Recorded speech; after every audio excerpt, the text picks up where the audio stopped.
Ain't no glasses draft, that's what this is. Yeah, I'm gonna focus on the draft and then we'll do the painting when I start playing. I'm gonna delay the paint a little bit more.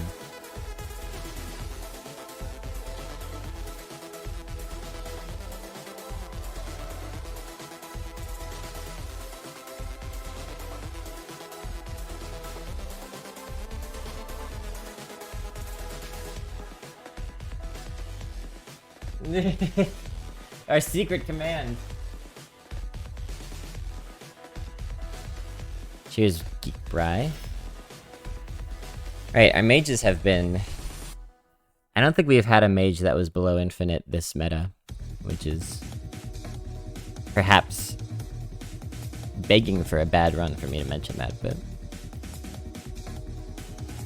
the cock is not bad. Oh, not bad, chat. You should try it out sometime. But I like Babbling Book. Oh, dang. Is Rapid Golem better than Ring Toss? I'm inclined to not pass up Rapid Golem. But Ring Toss is super powerful and valuable.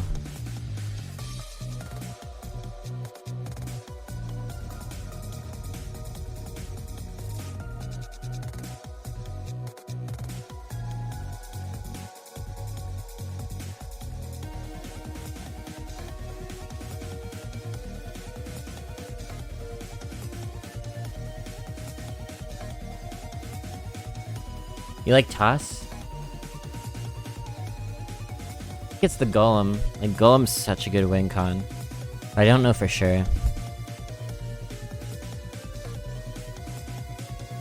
I hope we get more ring tosses, but I think Golem corrupts this, which is nice.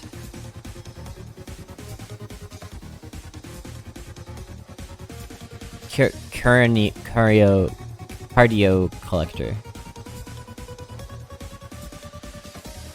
No.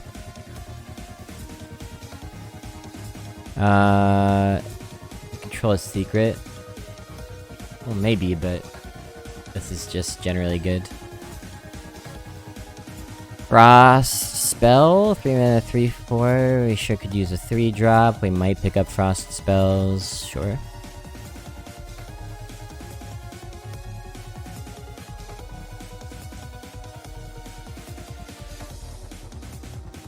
You tosser. You tosser. Okay, this pick's pretty straightforward, I guess. Berserker. I like... Ooh, the Warbear is nice. Warbear is nice. Anything that can corrupt that 5-drop is a bonus. Not really a 5-drop, that 5-cost card. Hello, Squapid. First Flame is good.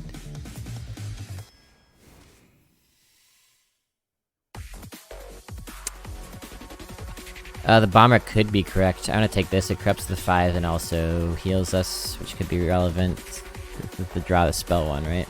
Yeah. Do we take Ectoplasm over the Dungeoneer?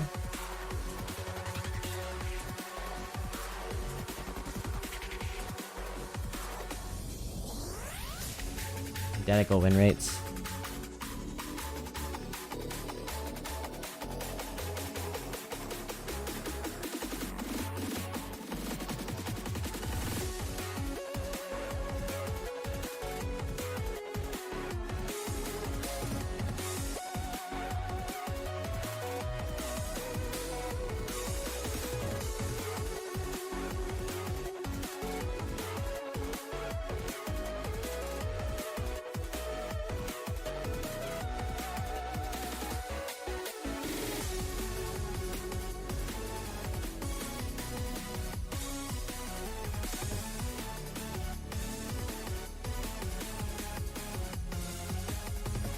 What do you like here? Drawing a spell or having a much better curved card?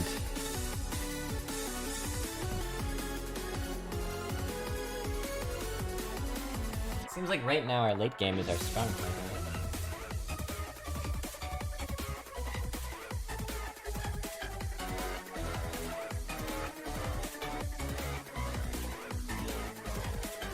don't really have spells. Again, another deck without spells. What's up with that? Chat, I want you to meet my friend, also in the chat, Gork Dooku. Gork Dooku, welcome to the fun dungeon.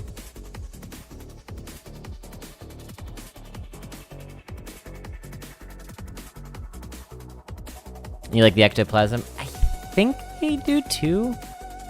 Especially without spells so far.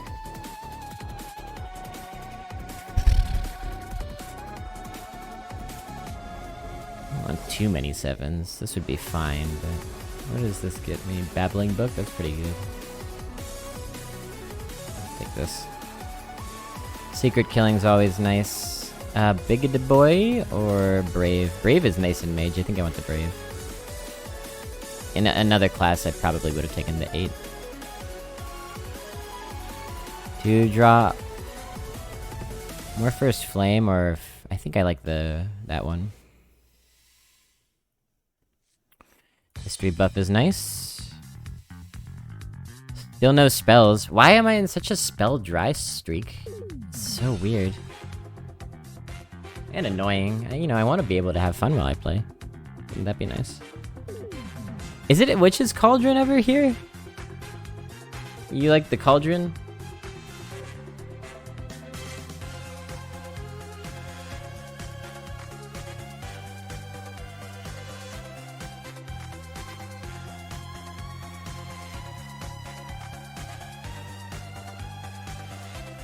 It might be the cauldron. The black cauldron. Anyone remember that one? I just hate this card so much. I'm not about to do this. We don't really have the secrets for it. Might be henchman. Spell dry steak. Spell dried steak.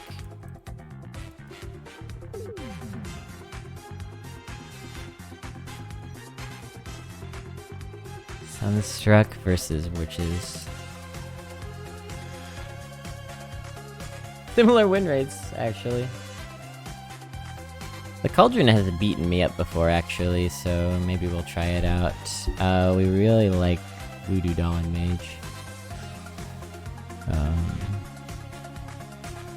you drop over the Sergeant? Probably. As far as spells, do we still just only have First Flame? That's unbelievably pathetic. Maybe we take the cock then.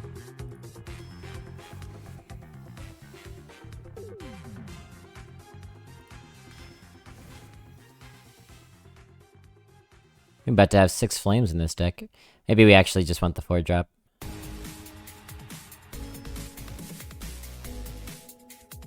Yeah, nothing to corrupt that. Yeah, hey, maybe we just take an Arcane Intellect. How's our draw and generation? We're like a little bit light, right? We have a couple things that generate stuff. We might be okay on draw, but Arcane Intellect might, I don't know. Is Cinderstorm that much better? Not sure. Oh, we get a Cinderstorm here. Cinder Claws. I guess Growth is fine. Oh, I haven't been paying attention to elementals. Have we drafted any? I don't think so. Oh, we have 1. We have 2. Oh, 2's not bad. I can work with 2. And a second Lion's Guard. That's nice. Oh, we did it! I can see again. Oh, boy, can I.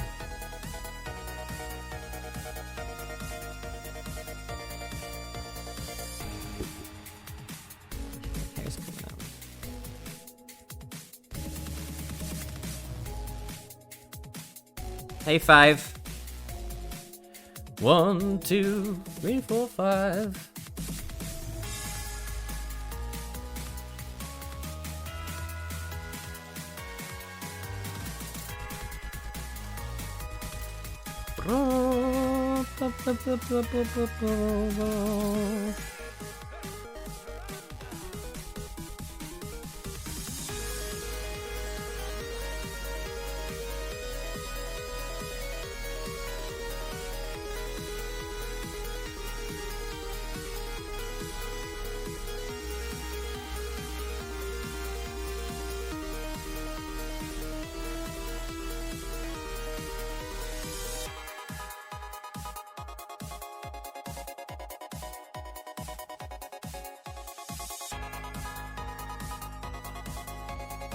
4 drops.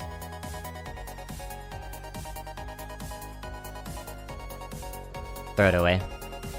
Might be useful later as an elemental.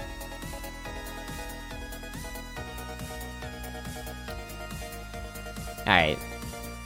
What are we doing here? The suffering of others as viewed by others. It's such a peculiar prompt.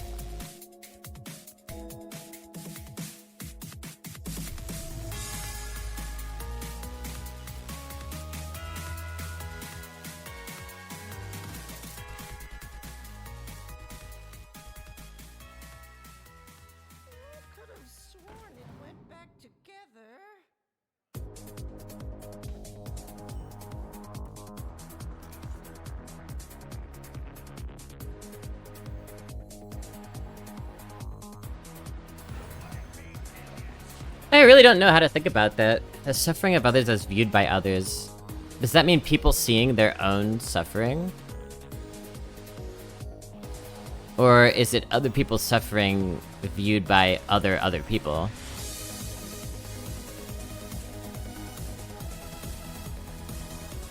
Are you trying Schadenfreude? Apparently.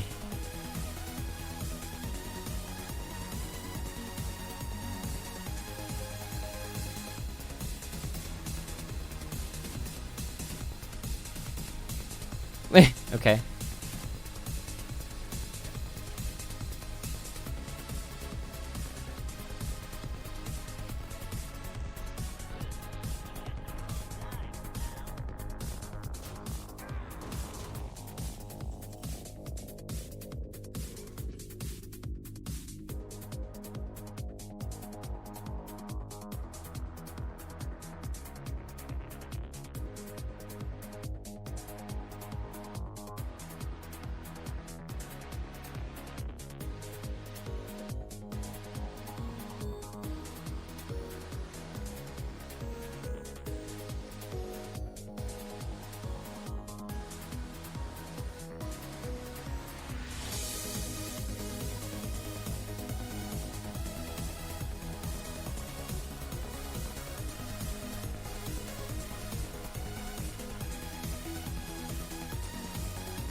Flame Cauldron plus value trade.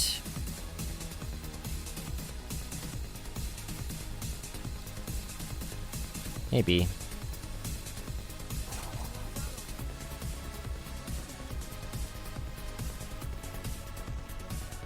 I have no idea what I should do here. Let's go with this.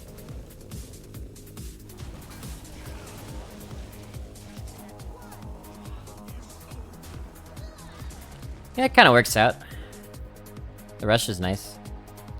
Charged... Oh, you know what? I probably should've run an ND here to guarantee that we would get another spell. But this play is better on the board, so... if we get lucky, it's better. You puffs, thank you! Thank you so much! Thank you, thank you.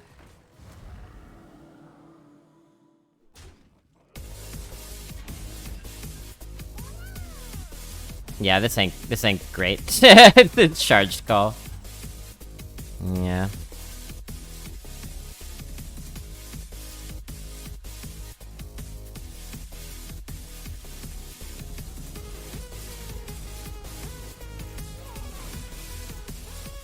Not ideal, but alright.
Um...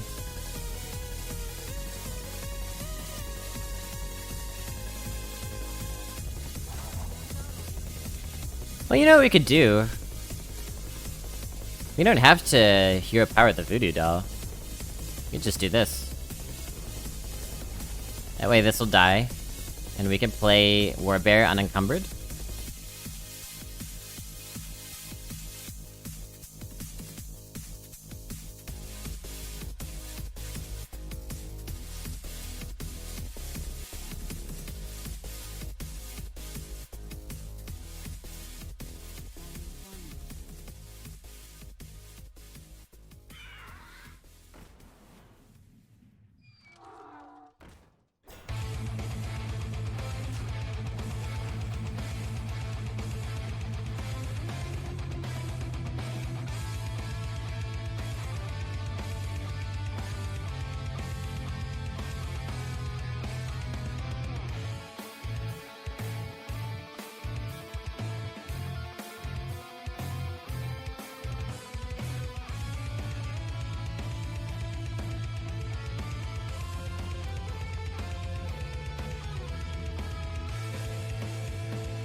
Ba-da.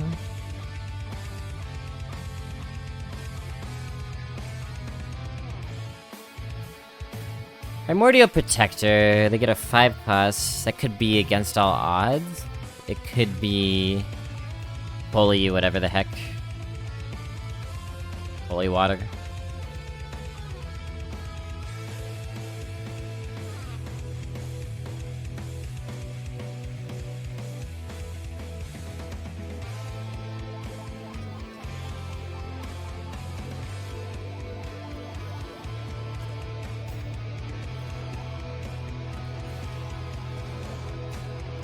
It's Holy Water, they get our Warbear, which is not great, but...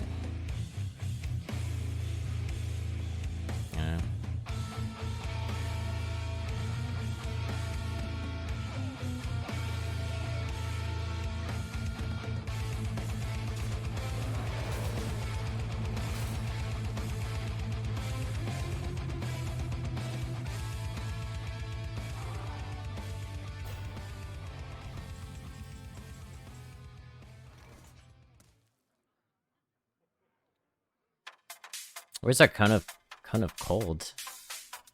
Where on earth is our cock?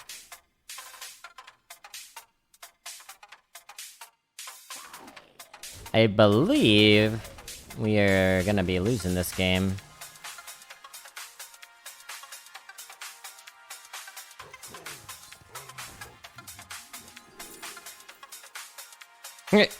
Sure.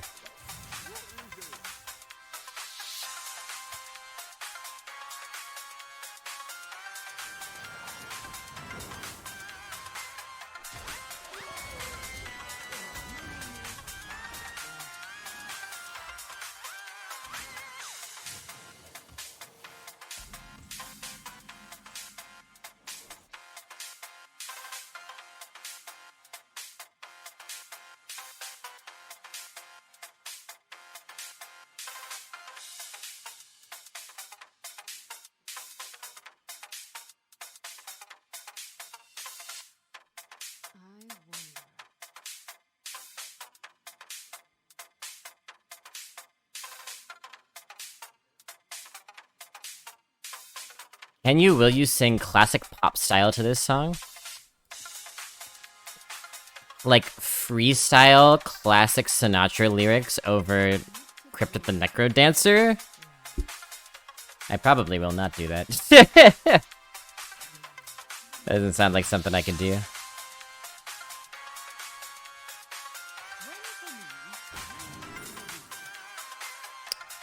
Alright.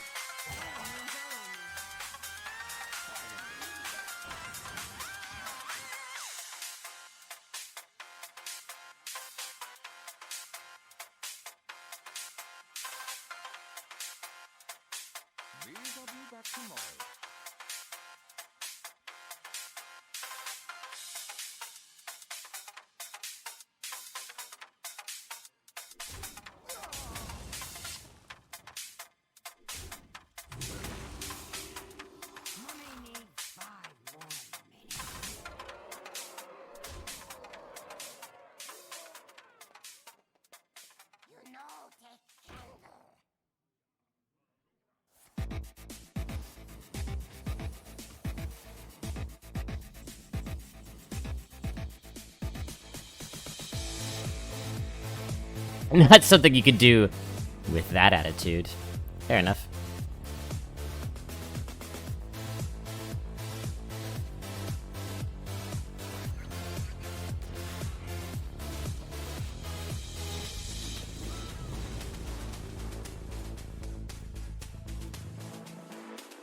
So you have to keep in mind that they have a rabbit as well.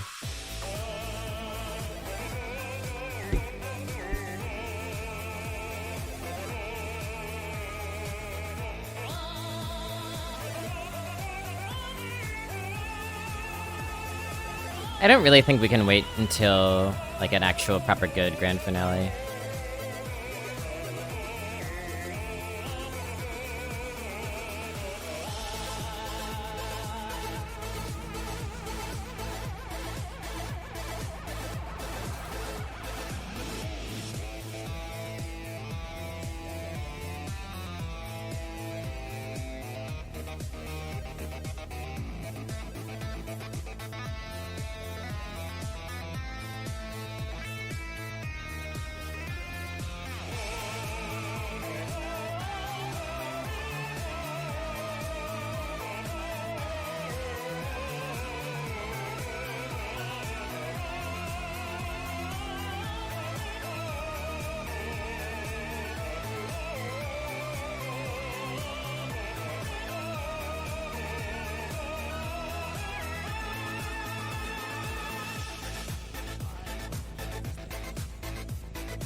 They go face with that, huh?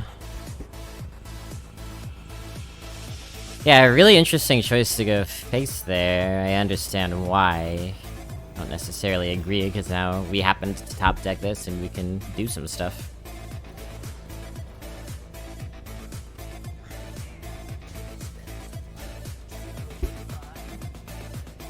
Good rabbit.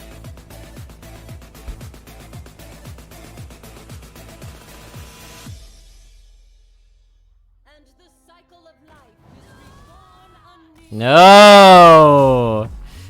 No! Not fair.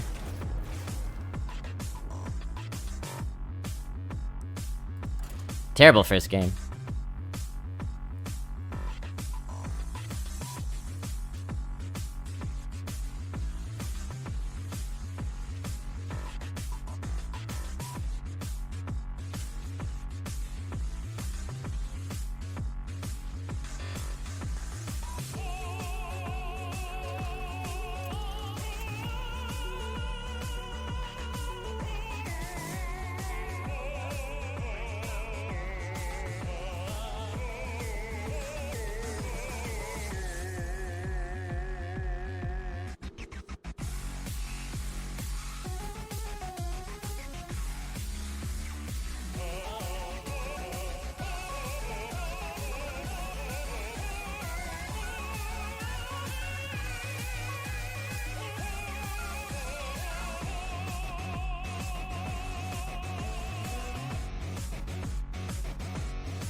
Had a meeting during the whole draft. Is it a good deck? Again, we're really struggling to get spells.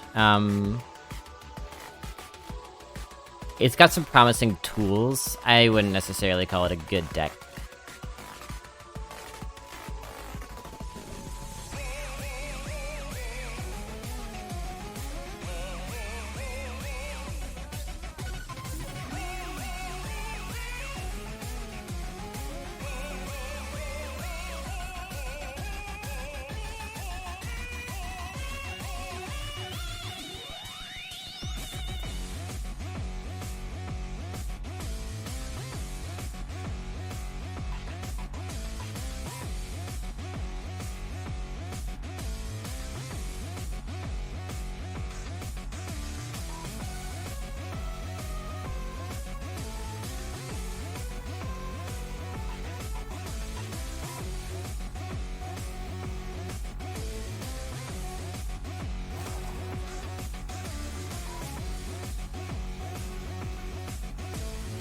I was thinking about Cinderstorming. It's too risky. The main important thing would be for this to die, and then we have a coin and can do maybe some stuff, but I think just getting the Ectoplasm out, maybe following it up with a Cinderstorm, if I can make this trade, could be good.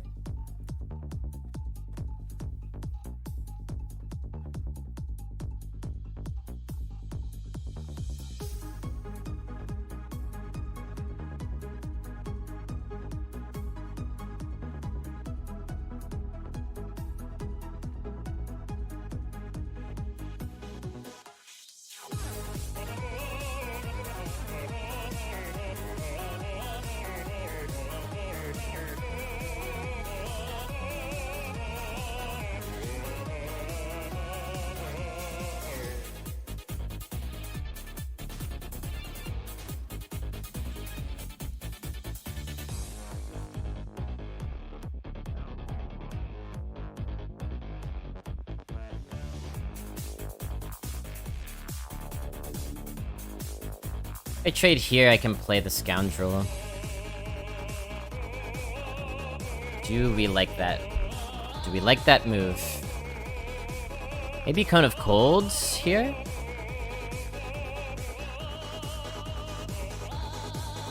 Cone of Cold is actually pretty reasonable, I think.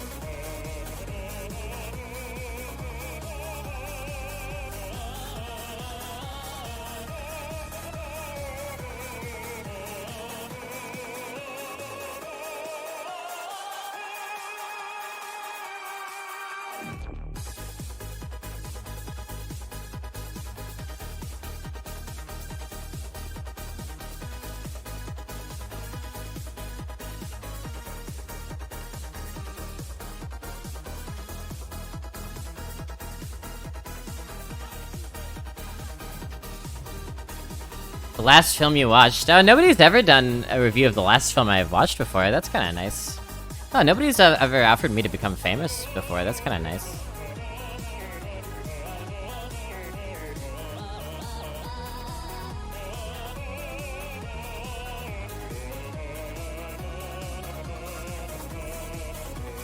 Do we want the Desert Spear?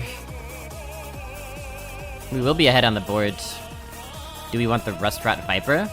Better for us than them, right? So if they get their Desert Spear, we can shoot it. I think we want the Viper.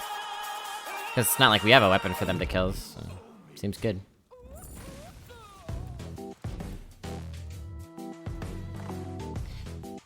Okay, alright. The last film I watched was Candyman. I watched it last night in the movie theater with Angry Bee. I would rate Candyman... probably at like a solidly down the middle 2.5 out of 5 blobs. Maybe even 3 blobs?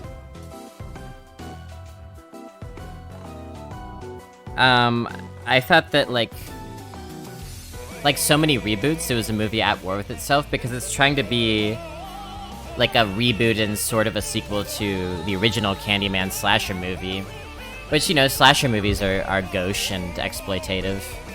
It's trying to, like, do callbacks and cheekily tie together with that movie, while at the same time trying to reimagine that mythology as a really high-minded commentary on gentrification and black stories getting co-opted and generational violence and cycles of trauma and all this stuff. And they don't exactly go together, because you have scenes where Candyman shows up and kills a bunch of people, it's super spooky, but then it's also supposed to mean this grander thing, a stand-in for this grander thing that the movie doesn't quite get there. It's something a little bit off about the editing, but I thought visually is a really, really, really strong movie. A lot of great camera compositions. The locations were amazing as well.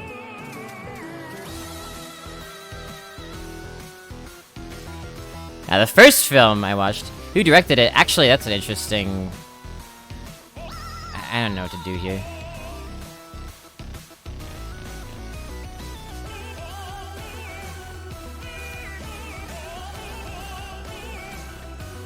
Ended up using this before they played a weapon. Oh well.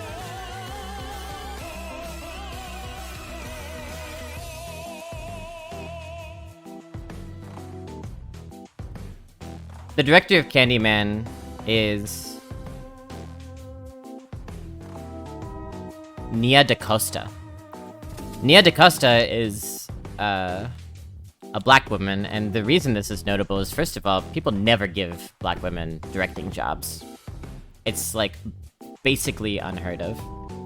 The biggest film ever directed by a black woman for a little while was A Wrinkle in Time, and then it was, this Netflix movie about immortal people, I can't remember the name. But Nia DaCosta worked with Jordan Peele on the script of this film, and he produced it. Hey, got a drop. Nice. Anyway, it's notable because, she's become the first black woman to direct a film that has been #1 at the box office, so that's cool. Did I watch Being There Yet?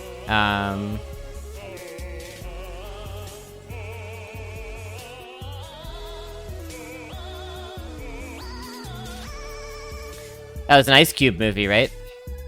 Being There Yet?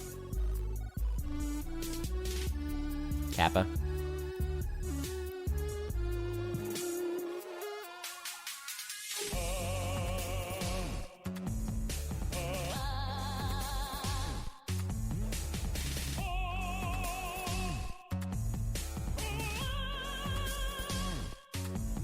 This is a pain. This is a real pain.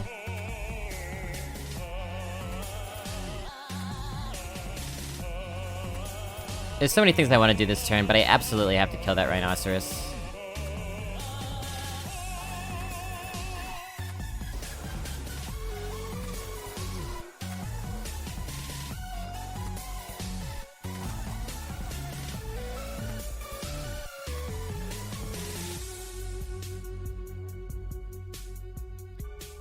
I was thinking about that play chaos. But it leaves the Rhino alive unless I want to trade a 6/5 into a 5/2, which kind of sucks. The first movie I've ever seen... Well, I have no idea, because I was a wee babby. But I can rate the first movie I ever saw in the movie theater, which I do know, for sure, was Toy Story.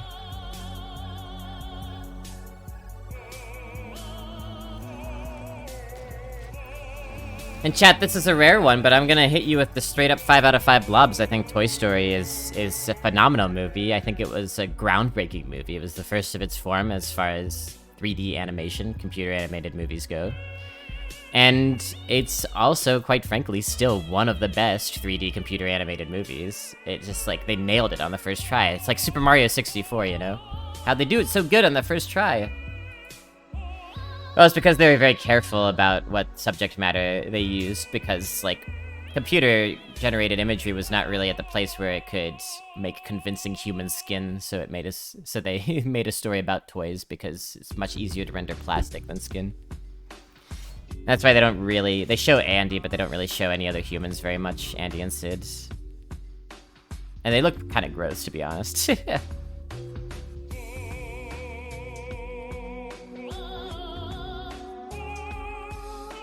But as far as just the writing and the comedy and everything, Toy Story is just phenomenal. The worst movie you've ever seen? My god, Wolf Blitzer, I have no idea. I've seen so many bad movies. And there are like so many movies that are bad in different ways too.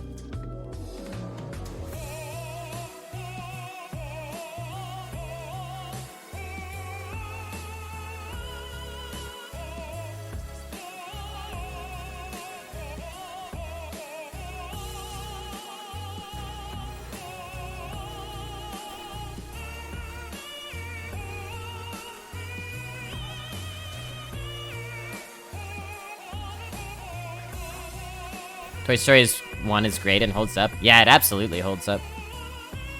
I was just watching Toy Story 4 and had that same thought about it being so great, it holds up to this day. Yeah, Toy Story 4 is fine, but it is much more of a, like a... The edges are kind of shaved off. Like, it's much less interesting, it's much less funny, it's just kind of fine. But you go back and watch Toy Story 1, it's a lot less technically beautiful than Toy Story 4. But, okay, so this is the example I always give when talking about the shortcomings of striving for realism in CGI. Part of the reason that CGI is given so much guff compared to practical effects is because with practical effects there are very real limitations that necessitated that people be more creative and artistic with their application of it. CGI is, you know, it kind of lazily strives for realism more often than not, and you could give as an example all the new live-action Disney remakes that are basically worthless art objects. Because they're just like, oh, it's real, it's real. Not interesting at all. Ooh, that was a close one.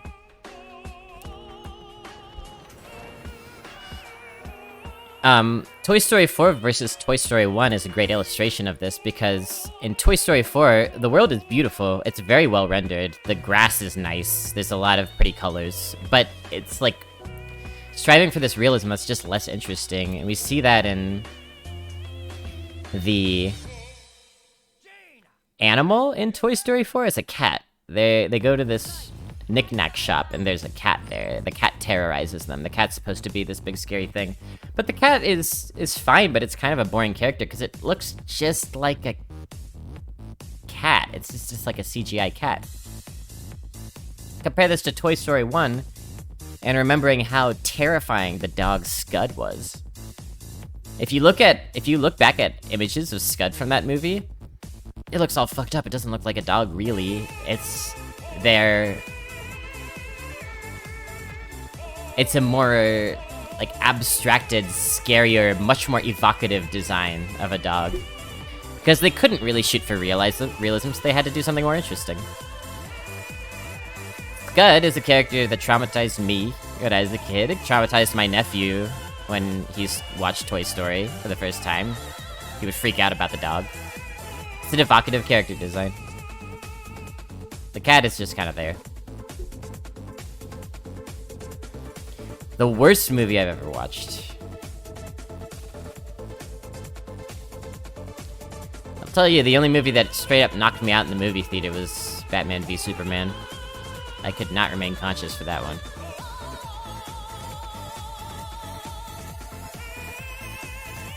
I watched a movie called D-War in high school. That was pretty bad. 0.5 stars. What else? I've seen some, like... I've seen some very bad Christian movies. God's Not Dead is not the worst movie I've ever watched, but it's worth mentioning as some of the most notable trashy propaganda I've ever watched.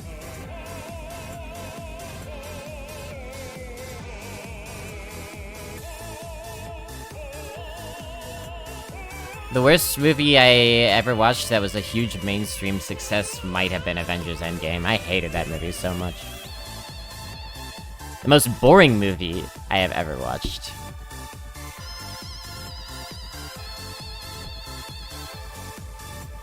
Yeah, you got 2 drops? Well, you're welcome, my friends.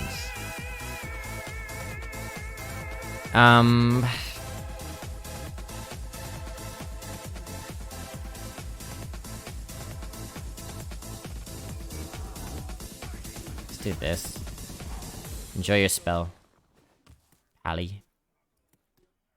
The most boring movie I've ever watched. This is not a proper answer to your question, because the movie itself was not actually boring.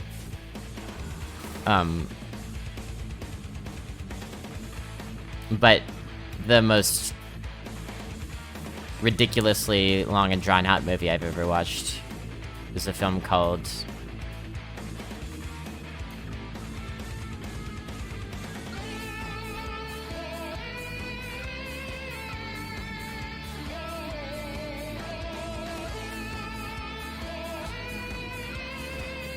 called something.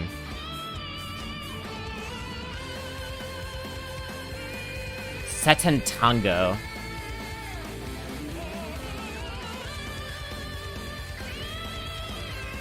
Seton Tango is a Hungarian film.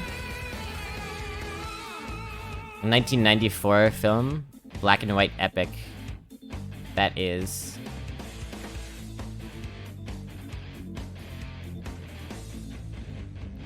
...439 minutes long.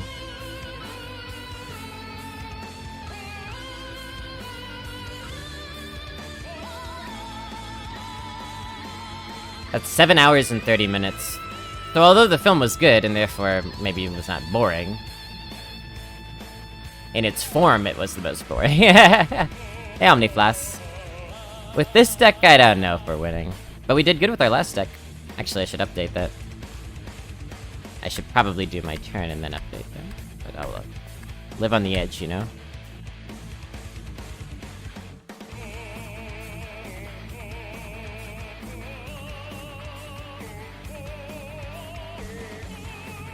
How you doing, Omni?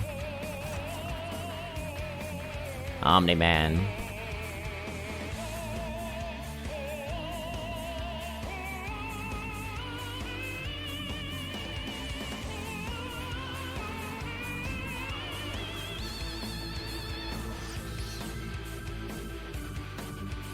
Cool. Maybe we can get some Cauldron going sometime in the near future? I'd rate Sight and Tongo 4 out of 5 blobs.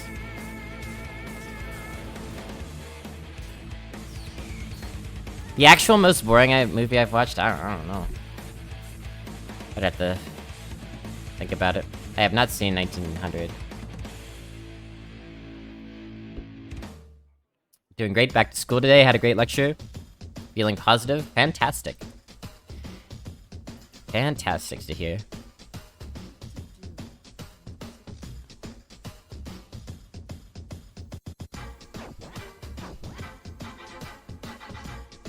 Yeah, it's a good feeling like you've like done a good job with a lecture or something, you know?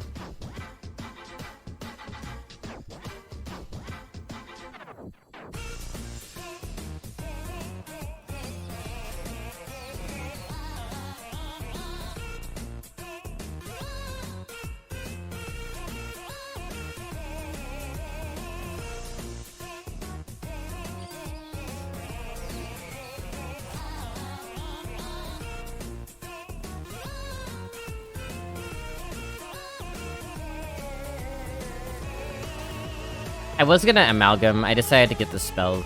Not sure if that's right. One good spell, one bad one. Yeah, short. Comparatively short. 317 minutes.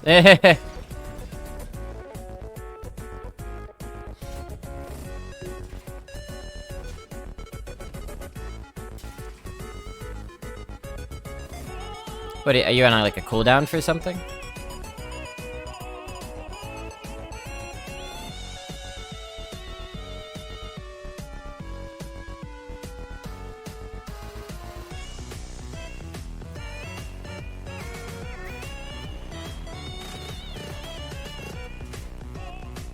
Another first flame, very nice.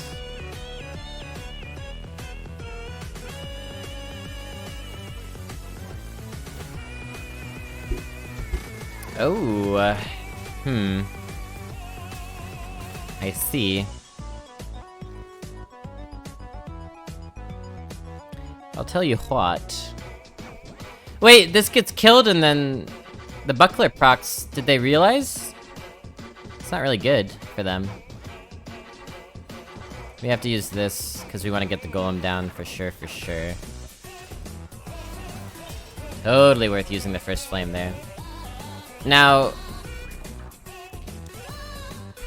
that's a lot of damage, but we can just block it out with Lion's Guard and with these little 1/1s.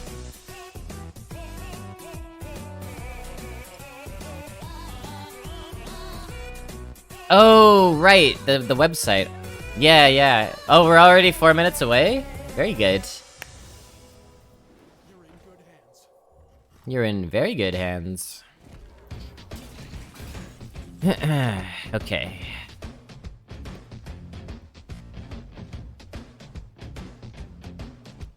Do that.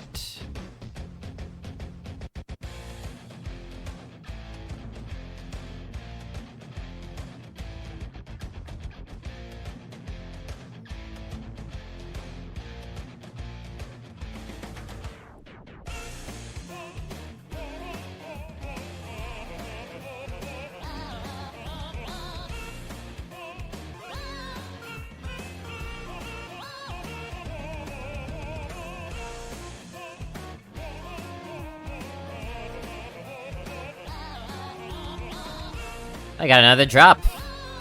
Drop's coming in hot. I am the Twitch Santa. Watch Blobby and you'll be rewarded beyond your wildest imagining.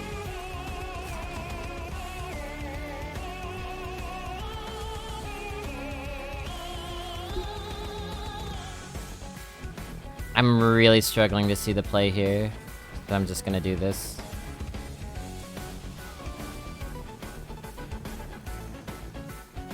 Hello.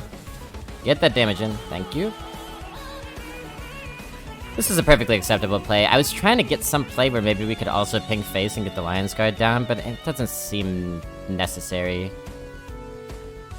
We'll do it next turn. Can you gift these? I don't know. Is that possible? Is that a thing?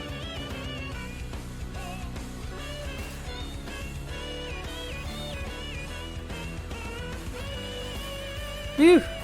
Alright, I'm done with this art piece, by the way. Let's take a larger look at it while we search for the next game. Suffering of others as viewed by others. Yeah, I gotta get the whole kabang in there.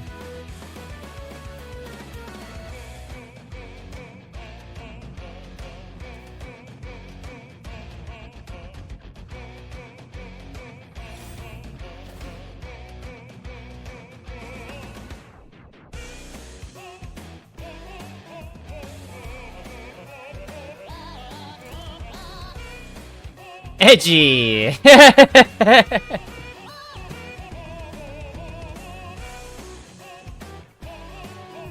Oh, we've been talking about Jesus today, so felt appropriate.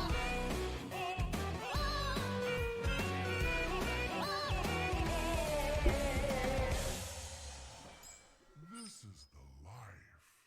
You asked for it. Go for a chaos.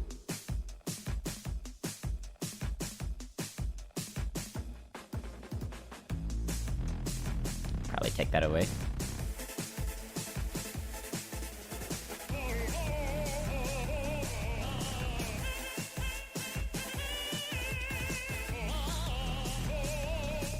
Druid.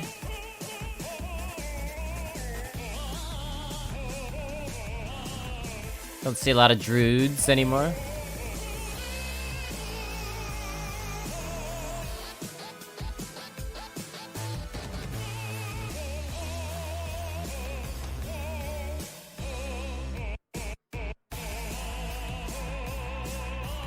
Tiny Jane Doe! Very political work, indeed. I'm taking a strong stand on the crucifixion here, folks. I think y'all can appreciate that.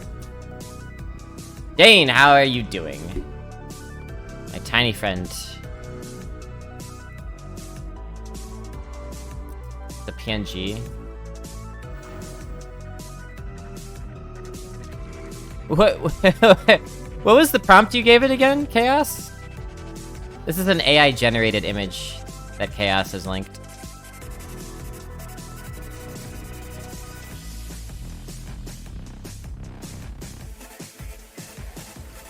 So if this survives until next turn, that means we get 2 minions down, that means we get 2 buffs off, and 2 taunts to protect it, which means we could probably get more buffs off in future turns. Which probably means we're in really good shape. Gotcha, same title as what I painted.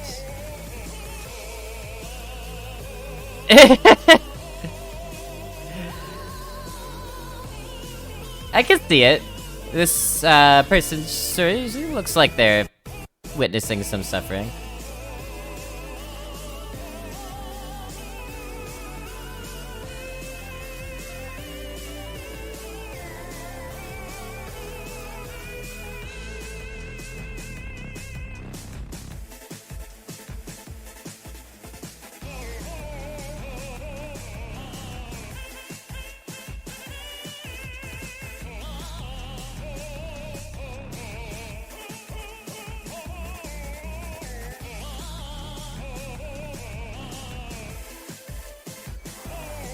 Execute plan. We can't really, we can't really ping this now. I didn't think about that. Oh, oops. It's a bit of a problem.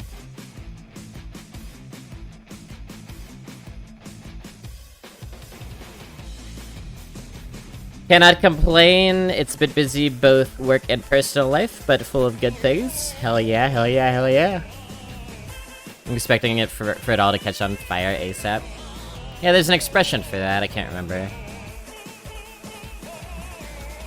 The sword of Damocles is hanging over your heads. Hey, Master Bonobi. You played much Shaman Priest this meta? I have played Priest. I've not played much Shaman, maybe once or twice. My priests have been okay, I think.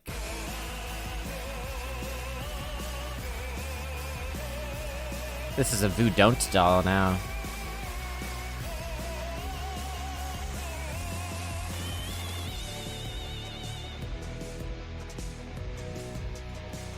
I think I would like to continue clearing. We'll kill that.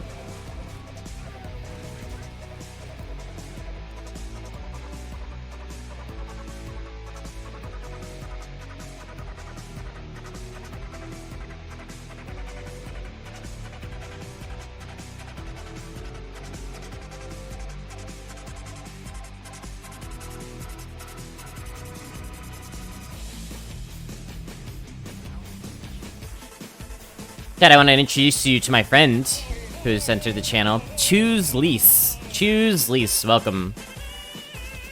I don't know what kind of financial advice that's supposed to be, but I guess you can hang out here, Choose Lease.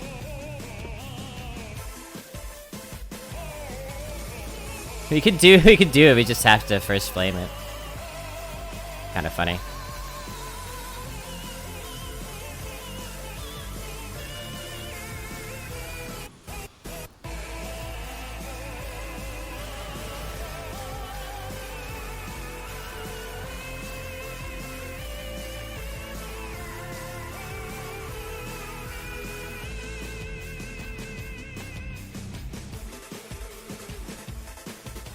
Doing my last 3 leaderboard runs and torn on Shaman versus Priest. Alec Mount is in like 34% of decks apparently, but I'm scared to try Priest so late, coming off of a 3-win Hunter.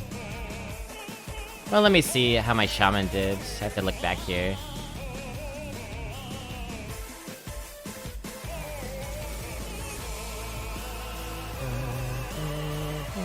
Did I do it over here? There it is. My Shaman went 6. It was okay. I would personally feel more confident about Priest, but it's absolutely true that if you get a crap Priest run, it's gonna be pretty sad. My last Priest was not super successful, it went 4, but it was just a really, really awkward, unfortunate deck. The legendary was 1 Samdi, and I drafted a bunch of 1-drops to try to compensate. But before that, I had a priest that went 7, before that 6. I'm getting, like, middling numbers with priest. Middling, but generally positive. One before that went 8. One before that went 9. I guess I would recommend priest, but the downside is very real.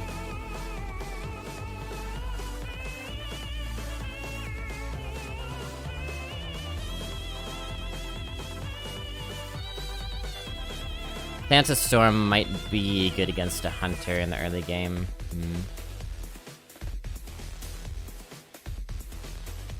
Do we keep Berserker against hunter? Could go wrong.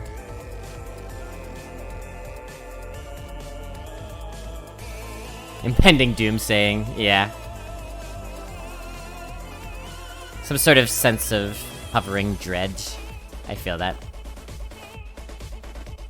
Oh, coin 2s. I like it. Welcome back, Geekbry. Good luck on your leaderboard runs, by the way, Master Bonobi. I'm trying to raise the average on my Asia push. My hope is to make all 3 leaderboards for the first time, so fingers crossed. By the way, I got a co-op tomorrow with Isherwood chat, so tune in for that. We'll be doing a run on my channel and then one on his.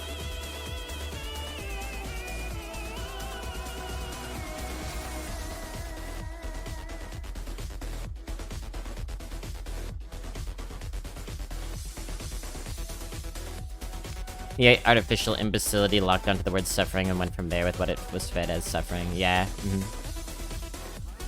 It's like, oh, I know what suffering is. That's somebody feeling bad. I'm gonna make a picture of someone feeling bad.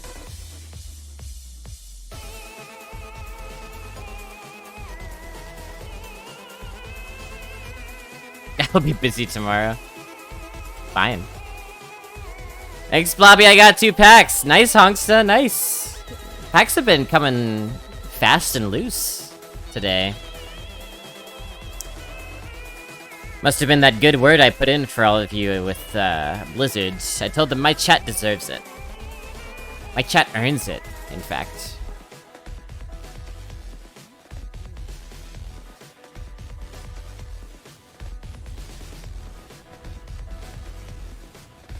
That's not really what I had in mind. That's not at all what I had in mind, but you do use Cinderstorm.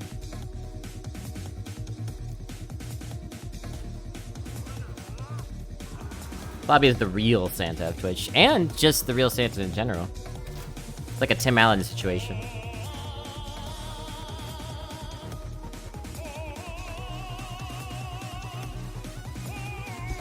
Who's top, who's bottom? Oh, we're Switches, obviously.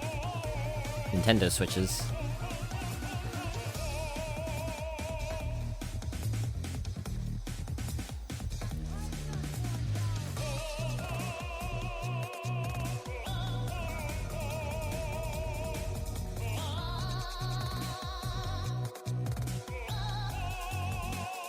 Tim Allen over or underrated, or is he simply rated? I think he's rated. I think everyone pretty much understands that he does one thing decently well, and he's had a few good roles come from that. And otherwise has become a kind of a washed-up right-wing scumbag. Pretty straightforward.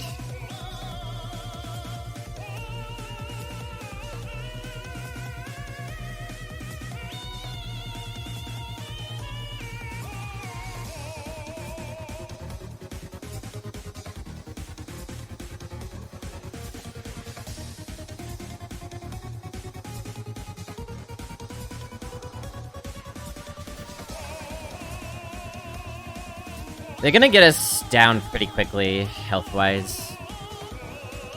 So a lot of this is gonna be survival modes.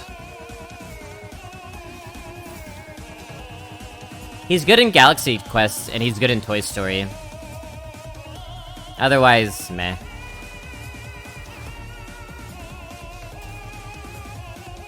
Packs are borderline useless to me. I just liked getting them for Goldens and Dust, yeah.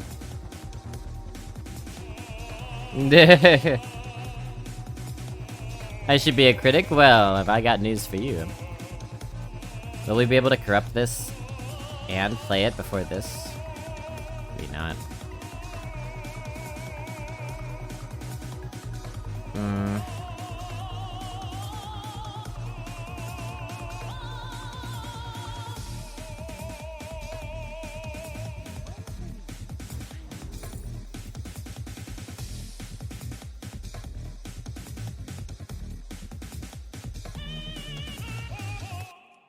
We might really be able to use this. They might really be able to use it too, but hopefully not.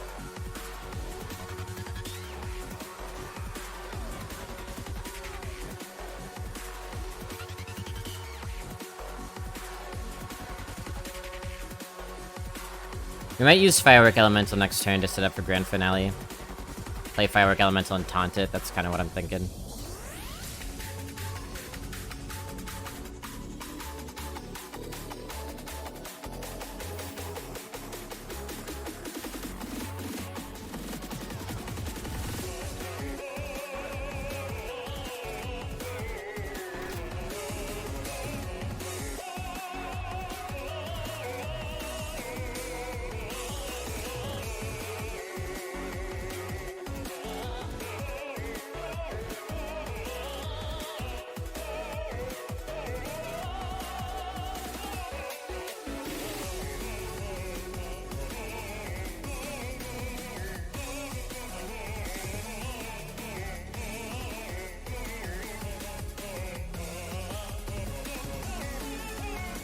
Alright, chat. We really need to think about this. We need to maximum protect ourselves while also dealing real damage. Forcing them into trades.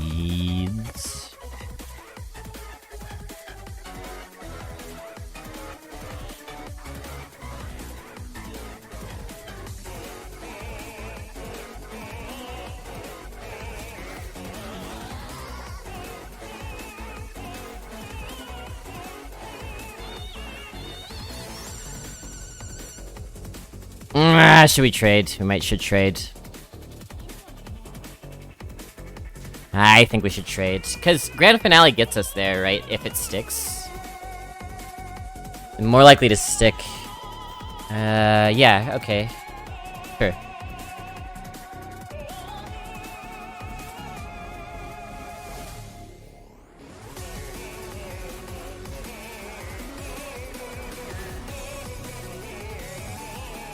One, two, three, four. If they find a way to deal 5 damage, which they shouldn't have too many ways of dealing 5 damage. The problem is we don't have lethal set up. That's the issue that we're running into, because of the armor that they got.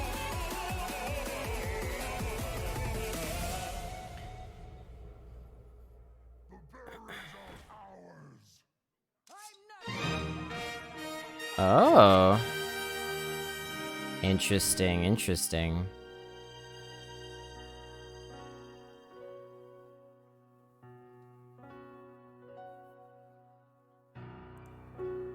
Like I said, chat, I told you this was gonna come down to the wire.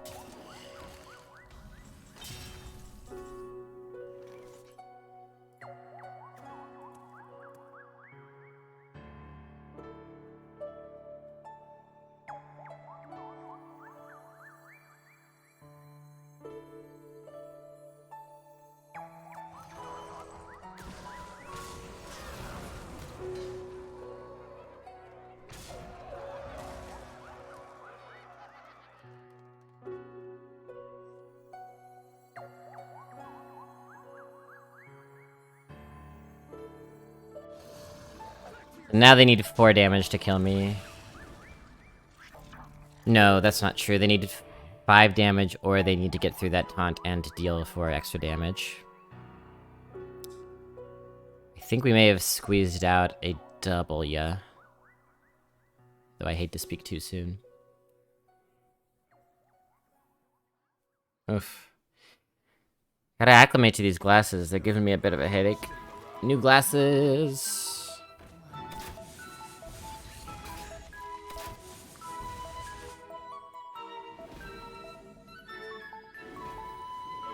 Alright.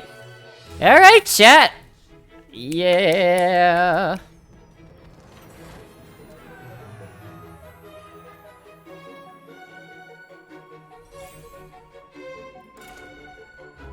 GG, thank you. That was a very GG, I think. I felt like, it would have been very... I think it would have been extremely easy to lose that game. You fire... You go ahead and fire right ahead, Dark Guru. Fire straight and true. Well, fire queer and true in this case.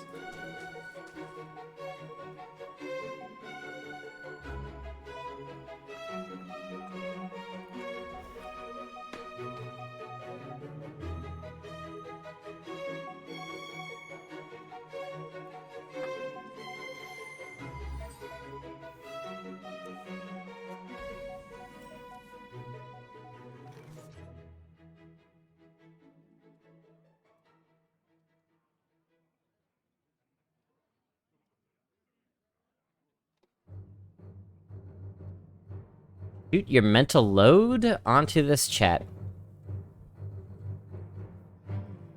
That should be our catchphrase.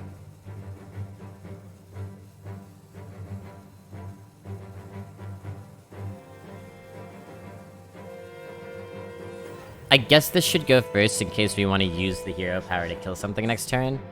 Or maybe this prevents them from playing a 2-drop that they would like to play.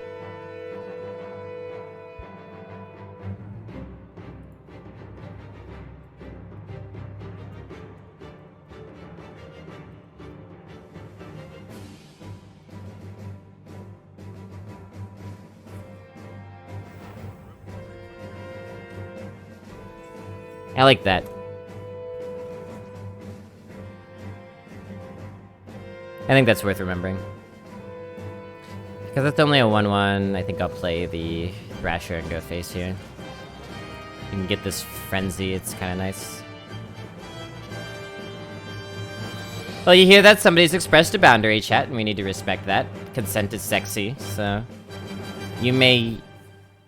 shoot your mental load onto this chat, but try to... get all of this, you know... strands and the viscous strands and droplets. Try to get them to avoid Gig Braya, please.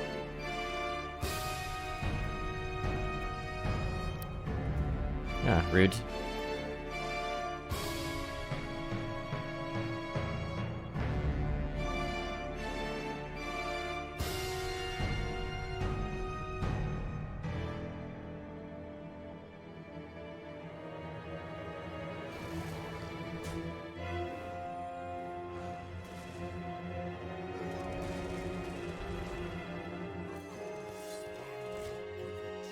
What is this secret gonna be? I'm gonna assume Avenge, but we need to look out for Oh My Yogg. Do not entangle me in your thick mental ropes.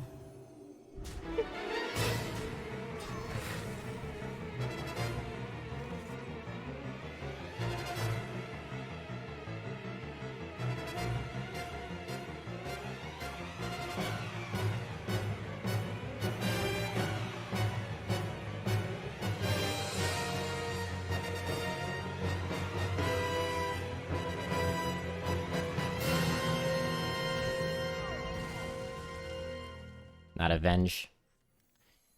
So I'm guessing it's on my Yogg.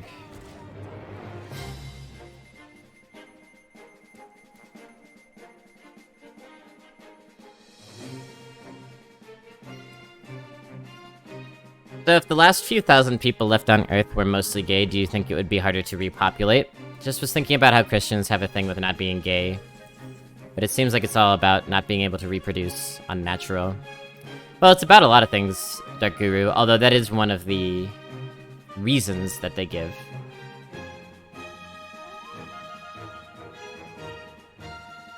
There's very little in the Bible about quote-unquote homosexuality. I've mentioned this before in the chat, but there are like maybe 5 verses in the whole Bible about it, while there are like hundreds about income inequality. They call them the 5 bullets in the chamber. Colloquially. And most of them are not even, they're like translation issues or misinterpreted. So, Christians being against homosexuality is more of a contemporary political issue. You know, there are some verses, like Old Testament verses about it, but that is due to the cultural constraints of, like, tribal culture at the time. As a tribe, they needed to reproduce efficiently in order to better survive. So that's some historical context for homophobia in the Bible. Of course, most people either don't understand or don't accept this, because of contemporary political trends. Okay. But that out of the way, in your hypothetical, it depends on how they're organized, I guess. If they have technology, it's pretty easy to reproduce as a gay couple. So if they still have access to technology, it shouldn't be a problem. There's in vitro fertilization. If they don't have access to technology, I guess some people would decide that it's important enough to repopulate the Earth that I might decide that I would like to fuck somebody who I wouldn't normally like to fuck. That's possible.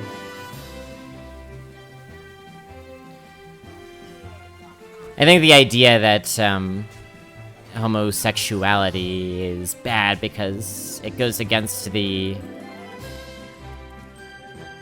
reproductory tradition, I think that's kind of horse shit. It's not really a problem.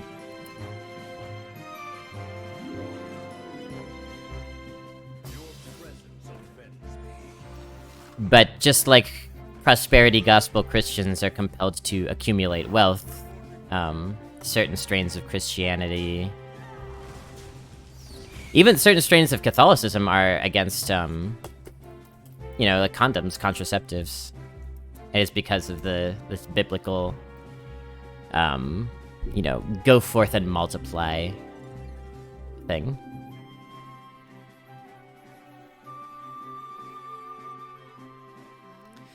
You know what? I'm gonna let them heal up here.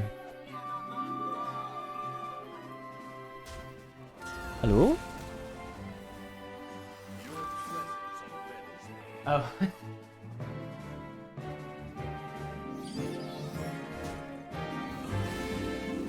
I like this play. It lets them heal up, but the right side is that we don't have to trigger their Oh My Yogg, and Rap Golem's really good. Have faith in God, go raw.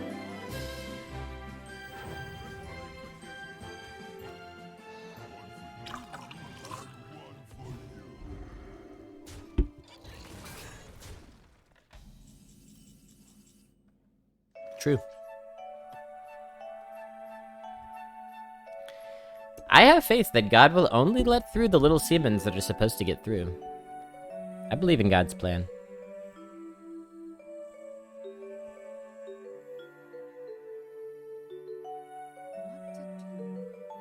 So I think this is gonna get transformed. Let's let that happen. And that's what I was gonna play anyway. Thank you. Now maybe I don't have to play it.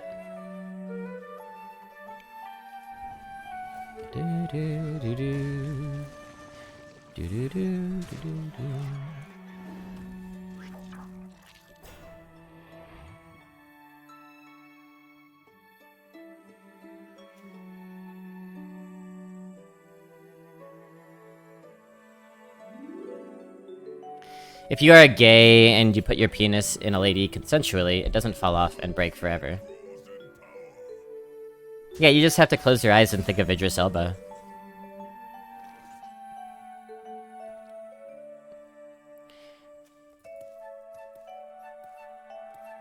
Close your eyes and think of Idris Elba's English accent.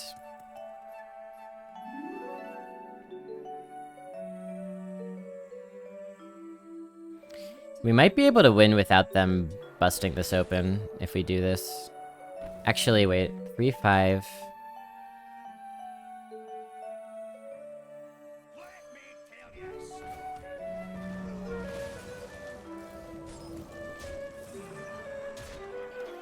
Setting up lethal, pretty slick, huh? Yeah, a lot of gay people before they were out of the closet were dating and having sex with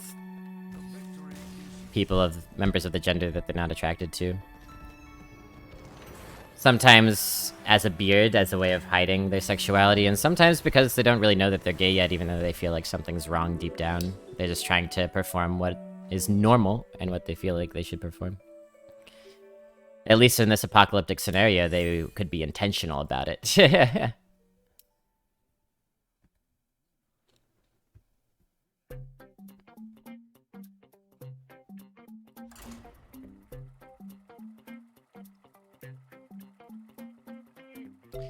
Very open-minded, non-denominational church that, as far as I can tell, actually cares about people as individuals. Oh yeah, there's nothing in Christianity itself that is incompatible with queerness or gay people.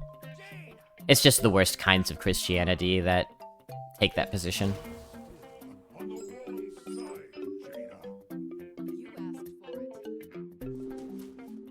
Which is unfortunately pretty rampant right now. Do we keep Berserker? Berserker's been really strong for us.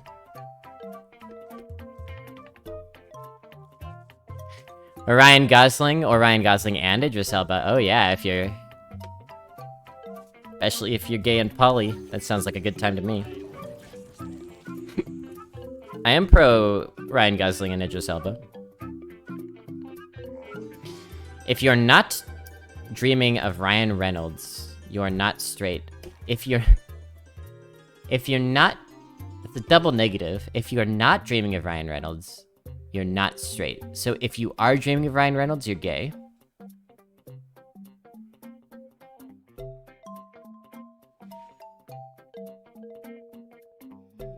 No, wait. If you are dreaming of Ryan Reynolds, you're straight then. If you're not dreaming of Ryan Reynolds, you're not straight.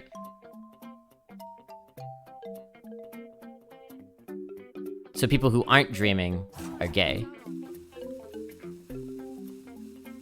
I guess I'm gay then, because I don't like Ryan Reynolds. Thank you for saying that, though. That's very helpful. I've been trying to figure out my sexuality for a while.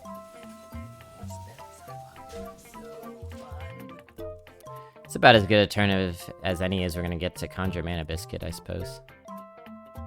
Bank that mana.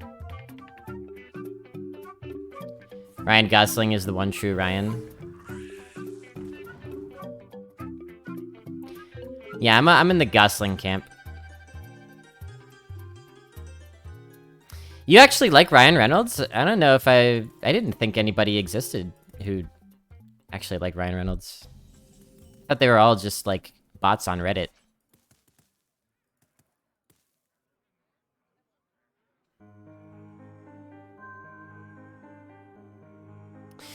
We can Mana Biscuit here. Wait, it says refresh. Wait, chat, this wording refresh, does this mean I can't get more than 3? It doesn't say give 2 mana crystals. You think he's underrated as a comic? I think he's overrated as a comic. So I can't get 5 mana here. Ah, god damn it, that actually messes my plan up.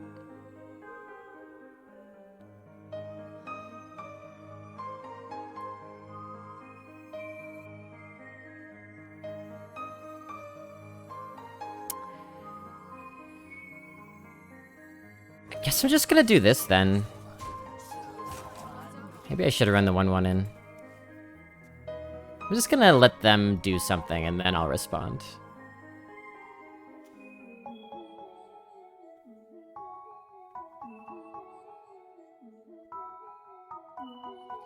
Conceptual rant. People who explain the same thing over and over again even after you confirm your understanding. Oh, you're talking about Blobby's channel, are you? My mom does this. She'll be like telling a story or trying to explain something and go into immense detail about something that I'm already intimately familiar with. And it doesn't matter if you say, oh yeah, I know. It really doesn't matter if you say that. She's gonna keep on plugging. What do I think about it? I think it's kind of annoying, but relatively harmless. It's just... it bothers me sometimes as a person who works in narrative for a living.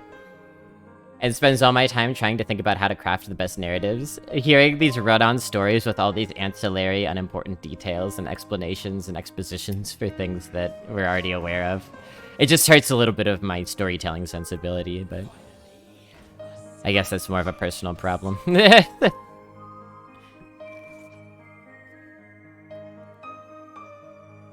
I'm gonna write to Ryan Reynolds and tell him how in this chat there are people that think Gosling is better and more fuckable. He would probably write back and agree. Honestly. He seems to be capable of self-critique and self-effacing comedy, right? He would probably agree. Oh, this is a trash turn. I guess we're lions guarding. Feels bad.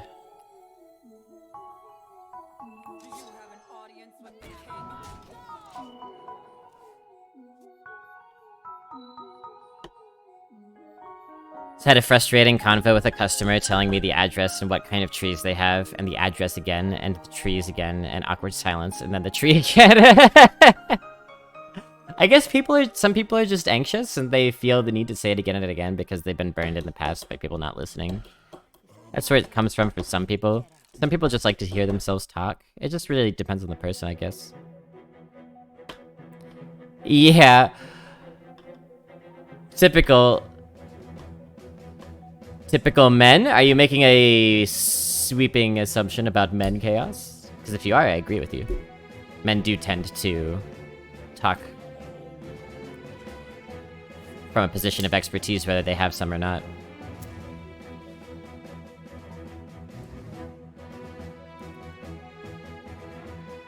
Mansplaining is one of those words that I'm really glad came into common usage. One of those words that allows people a way to talk about a common thing that they didn't really have a way to talk about before, but they always, like, felt was going on. Mansplaining is an example of this. Gaslighting is an example of this.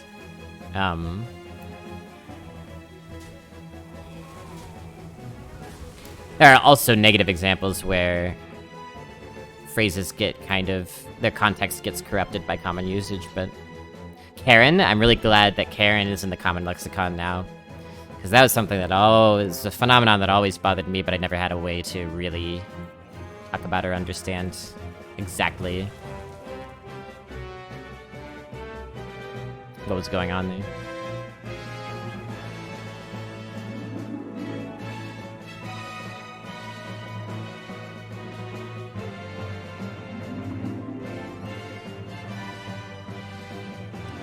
Well, telling somebody something that they're already well aware of is pretty textbook mansplaining, but that doesn't mean it's only mansplaining, you know. Sometimes mansplaining comes from a place of pride or hubris, sometimes it, as you say, comes from a place of anxiety. A fear of miscommunication. I get kind of neurotic. I don't explain things multiple times per se, but I get neurotic about trying to say things exactly right the first time because I also share this fear of miscommunication. So I'm very precise with my words, and I get really kind of upset when I get interrupted sometimes because I'm trying to, like, paint a whole picture. Which, of course, the other person doesn't necessarily realize that, but...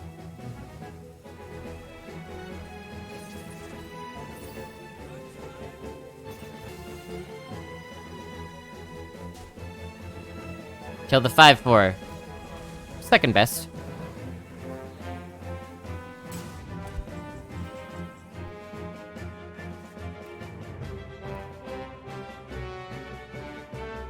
Kind of a bad play by them. Probably didn't have anything else to do.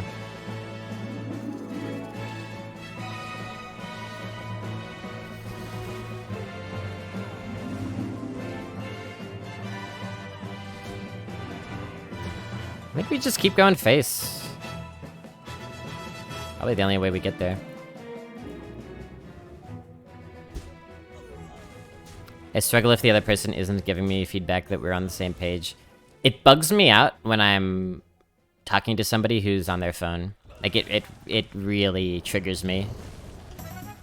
Because I hate repeating myself. Which makes sense, given what I just said. Because I try to say it right the first time, you know? I hate repeating myself. And so, when I'm talking to someone and then they go on their phone in the middle. Sure, it's rude, but it bugs me out in a more personal way of, like... I'm not getting that feedback that I'm being heard. And it's possible that they're multitasking and hearing everything that I say. But to me, I'm in a place where it's equally possible that they're gonna look up in a second and go, uh-huh, or huh, and I will know that they haven't heard me.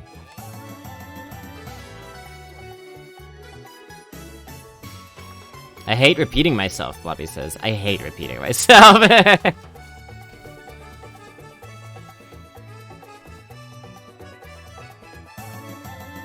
Iteration is the finest form of flattery.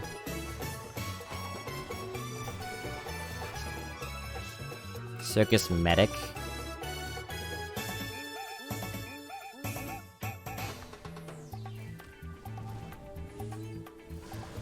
Kinda crappy that they're gonna get a circus medic here, but... It still is gonna be lethal setup, right? Circus medic heals up to 11. Yeah, we're good, unless they have medic and damage. Or medic and taunt. Ooh, there's the taunt. Taunt.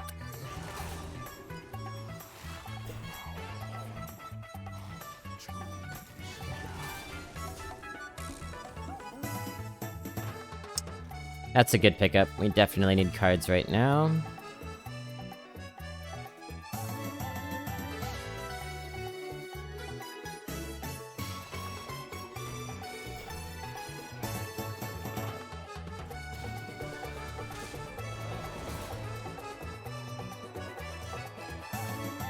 Oh, can we get there? They've got medic. And it's corrupted, so they can kill this. They can kill this ping trade here. 4 damage. 5-5. I don't know, man. It's gonna be close. They might be able to stabilize here. Uh-oh. Uh-oh.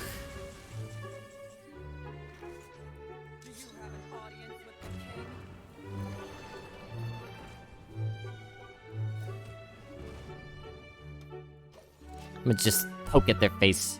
Next 6 turns, just ping, ping, ping, ping, ping. Ping. Yeah! Feels good, man. Let's see if we can get infinite here, and then I'll take my break when and if we get infinite. Okay. Warm up some food and recharge my body, mind, spirit.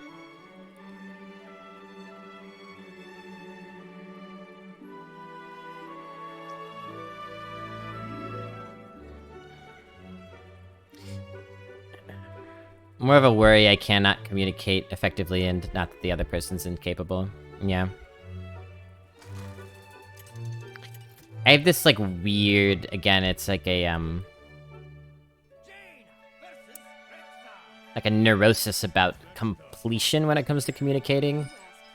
Like, I hate it when people miss scenes in a movie and think that it doesn't matter.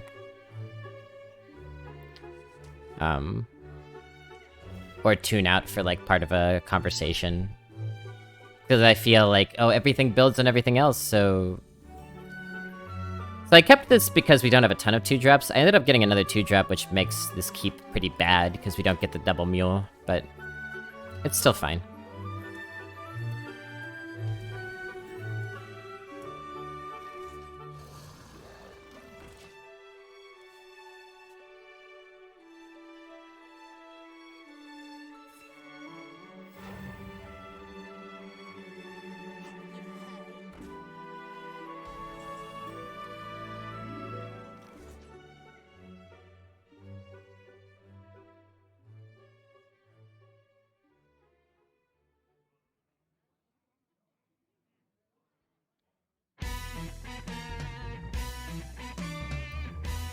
Oh, you're a movie talker, Chaos? I guess I could've guessed that. I've tried to become a lot more tolerant of people's different styles of consuming art over the years. And I have become a lot more tolerant, and when I get bugged out, I mostly keep it to myself, because I understand that people consume art differently.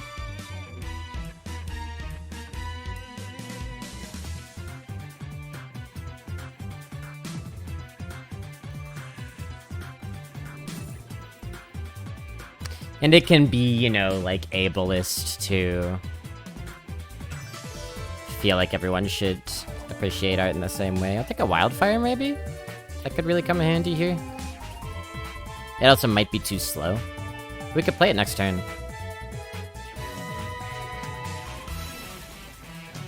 I skip scenes I find useless all the time and I talk over it. How do you know if it's useless if you skip it? Yeah, that's how I feel.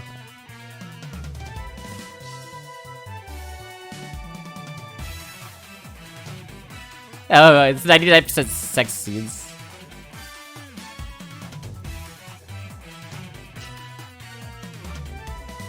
Chaos is the eunuch of cinephilia.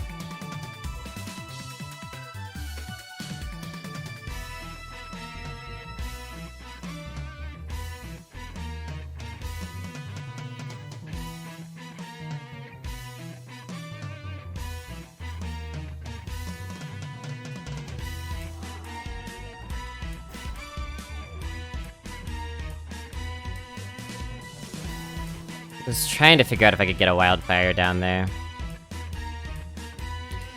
I also have the everything builds on everything else mindset.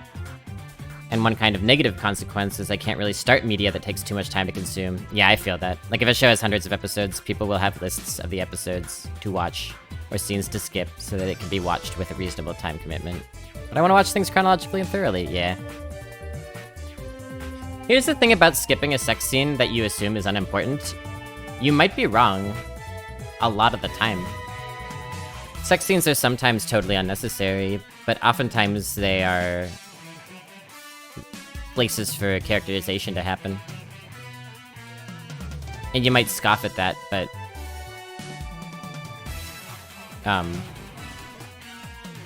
like, what if a sex scene is all sexy, hot, and heavy, and then it ends with somebody having, like, a trauma flashback? You will have skipped over that scene, and you won't know about that rupture and these people's relationship with each other, and you also won't know that this person has a trauma in their past.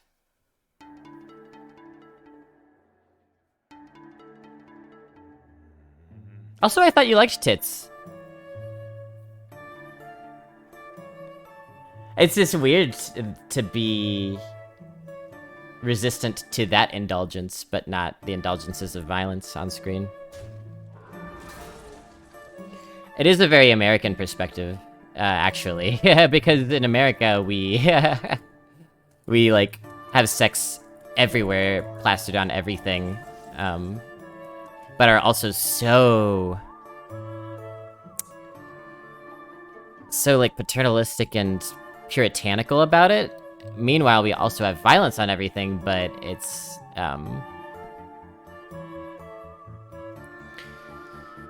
he's seen as less of a... We clutch our pearls at sex, but violence is like, oh yeah, give it to us, mainline it.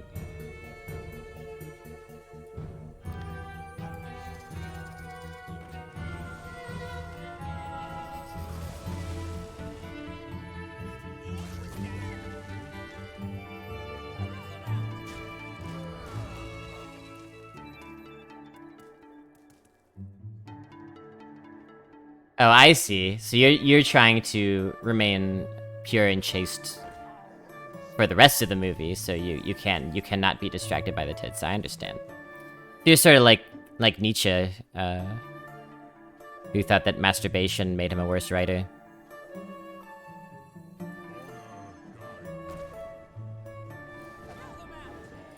Get out of here, Raider. These flames are so useful, because sometimes all you need is a ping, but you only have 1 mana.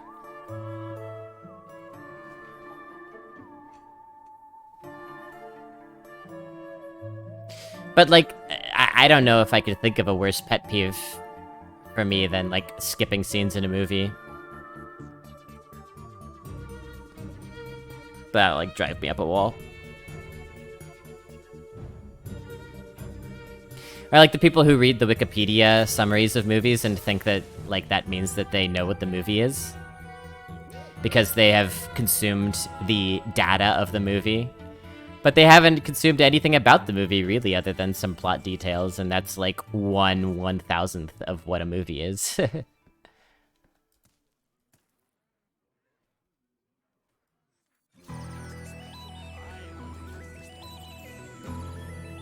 Pretty nice turn here.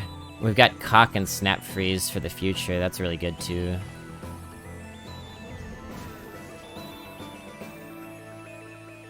I can't see how masturbating wouldn't make your writing worse. Your dominant hand can't multitask like that. Also, it just, like, blurs all the ink.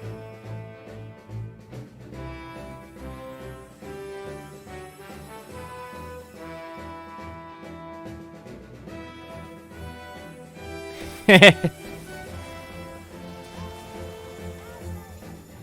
think we're in okay shape here. Amateurs!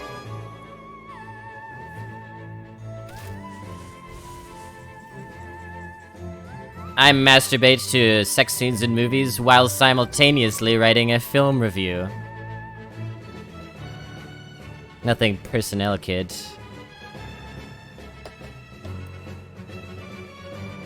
Four, 5, 6, 7.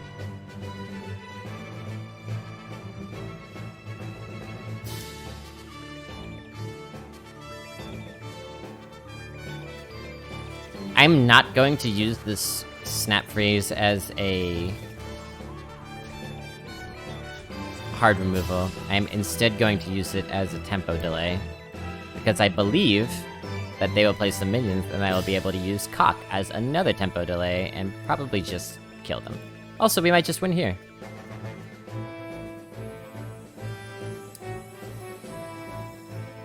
Well, writing is a sexual act, as Shakespeare knew very well.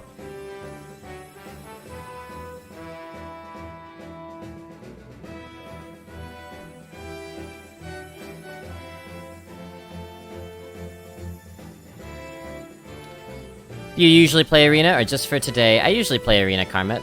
Welcome, by the way. What modes do you play? Hey, thanks for that follow. I hope you have a delightful time in Blobby's Fun Dungeon.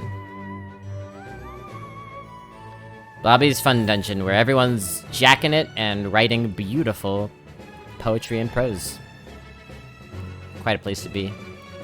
Alright, I said we would see if we get infinite. We did.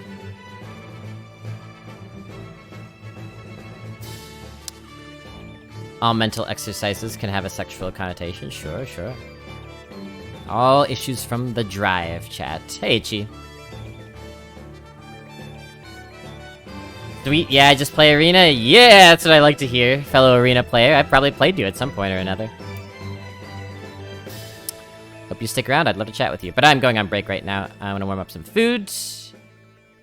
And then I will return. See how far this deck that, you know... Hey, Chaos, I'm gonna need you to keep telling everyone my decks are shit, because every time you do that, they do really well.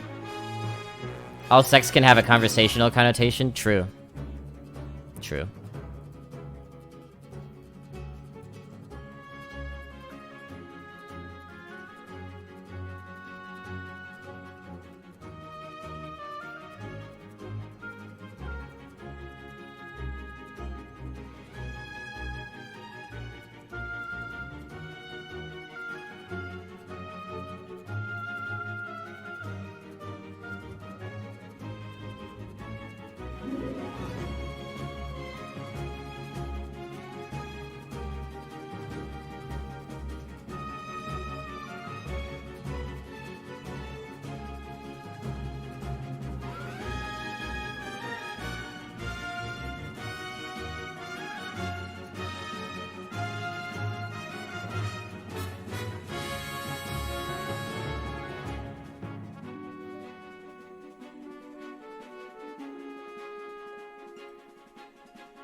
I hate that YouTube just stops autoplaying sometimes. I haven't been able to find a setting to change to make that not happen. But it means sometimes I leave on break and then the music just cuts out. So sad.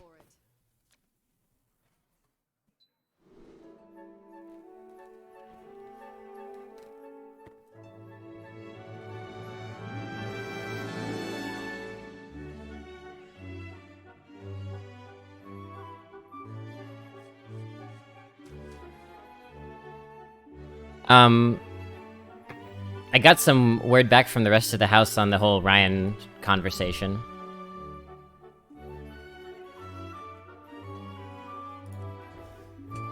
The music cutouts are my fave parts. Oh, good.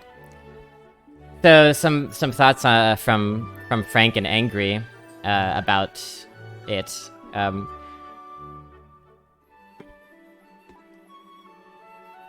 How can Ryan Reynolds be the best? Who could think that? Ryan Reynolds is shit. Ryan Reynolds is an embarrassment to cinema.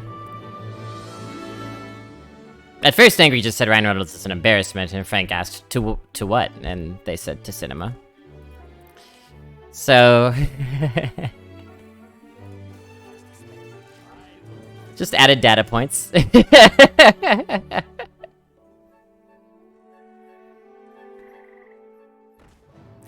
Angry has a particular bone to pick with Ryan Reynolds because they hated Green Lantern so very, very much.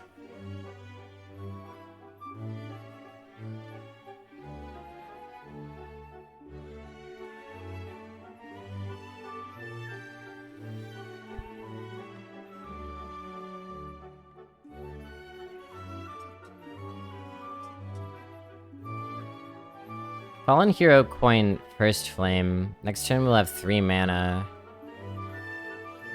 Hero power First Flame. Don't love that. I'm just gonna ping and trade. Another Hunter. Hunters are hard.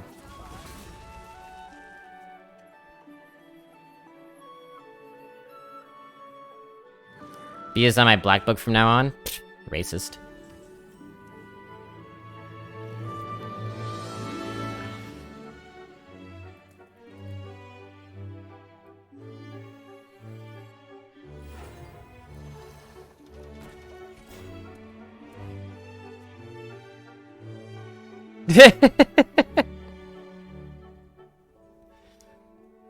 Just trying to give you a scare, don't worry. But who's the other Ryan? There's a third Ryan, right? Ryan... Who's the other Ryan? Aren't there 3? Or am I thinking of the Chris's?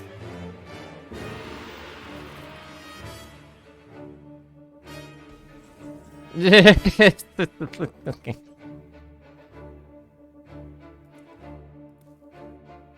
I love Ryan Gosling. I think he's great. Guess just Fallen Hero. Oh, we could actually do Conjure Mana Biscuit this turn. You'll love to see it. You can get Brave out and then Firework Elemental.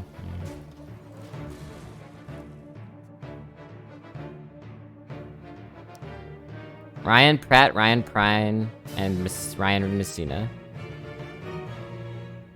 Hey, Murky Cheng.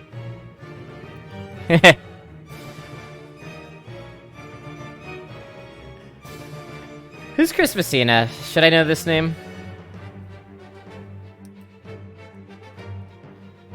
By the way, as far as the Chris's go... Pratt's the worst, I can tell you that much. Okay. I think Chris Evans and Chris Pine are both good. Chris Pine might be the best actor of the bunch.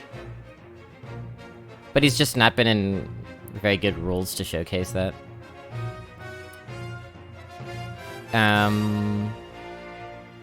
What can we do here? We can... It's not very good. Maybe it is very good.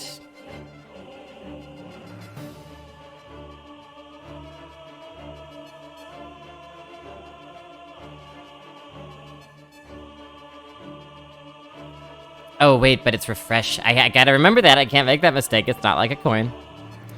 Reevaluating.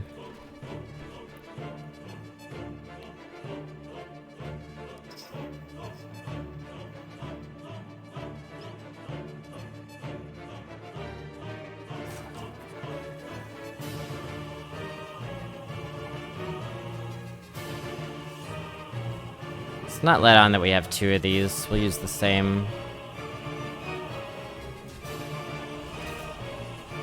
Ugh, that one hurt to get through. I decided to preserve this over the 4-1 taunt. I feel like the hero power might be useful. Oh, Tiny Jane's weighing in. Good, good. Chris Pine surely has the best set of blue eyes. Oh, they're real good. They're real good. Remember when Wonder Woman non-consensually stole the body of some dude so that she could fuck it because she put Chris Pine's brain inside of it? With magic?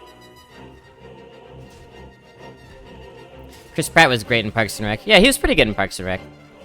But overall, I think he's the worst of the 3 in terms of acting. I liked him in Guardians of the Galaxy too, but his shtick is getting a little bit hollow. Could do a Mana Biscuit here. I think it's worth it.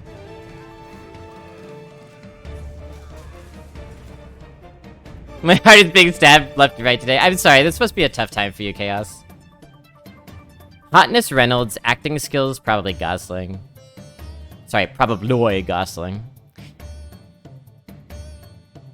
I don't know if I can agree about hotness there. Maybe Reynolds is more traditionally attractive, I could see that, but Ryan Gosling's so much more charismatic to me. I find Gosling pretty smoldering, personally.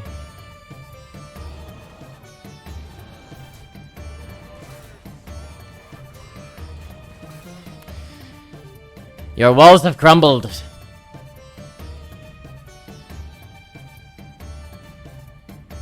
Has Gosling been in anything recently?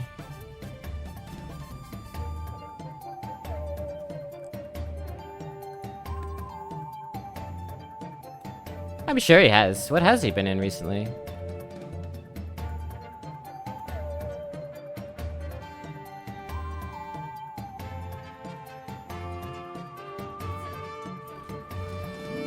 He's in like 4 movies coming out. So maybe he's been working on... oh yeah, he was in the space movie, First Man. Played Neil Armstrong. I heard that was actually kind of good. Blade Runner was his last big one. Blade Runner. He was good in that. Before that, La La Land, The Nice Guys. I like The Nice Guys. I think he's very funny in The Nice Guys. He actually surprised me. Because I think he's a good actor. He's admittedly one note in that he's always performing this sort of cold, calm, aloof but focused masculinity.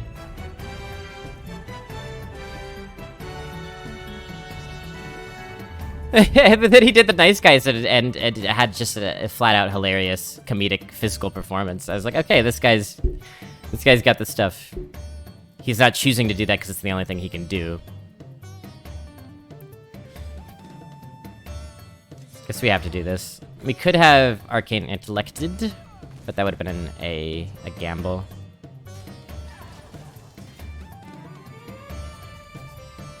And if we play the game right, we won't need this, because we will never get to that point of the game when we would need that to be taunted. Gosling has the acting range of a dried branch.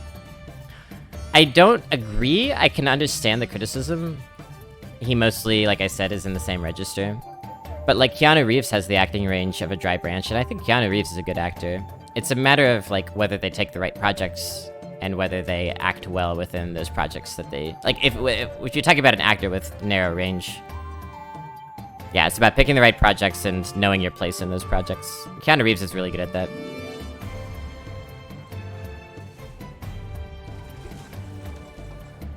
Does Blade Runner count as recent? It is like 5 years ago, right? Is 5 years recent?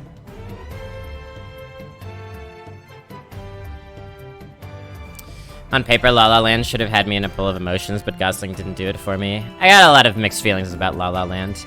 Did you see the one where he falls in love with a sex doll? Ryan Gosling? You might like that one, Tiny Jane. Not meaning to imply anything specific about you, just... It's a good movie, you might like it. I think we start with this. So we either voodoo this or firework it.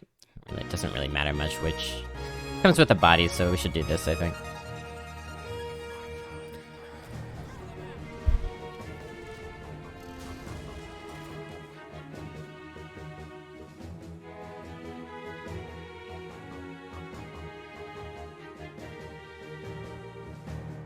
La La Land, aka White Guy Saves Jazz.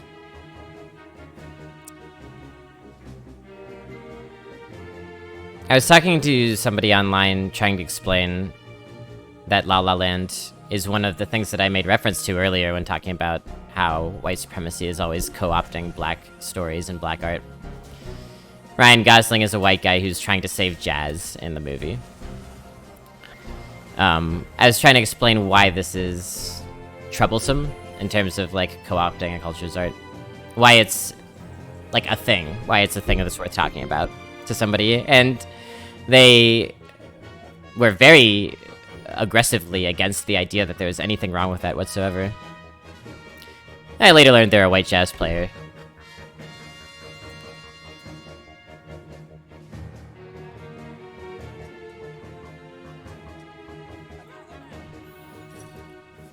It's fine if you give me that back, actually. I don't mind.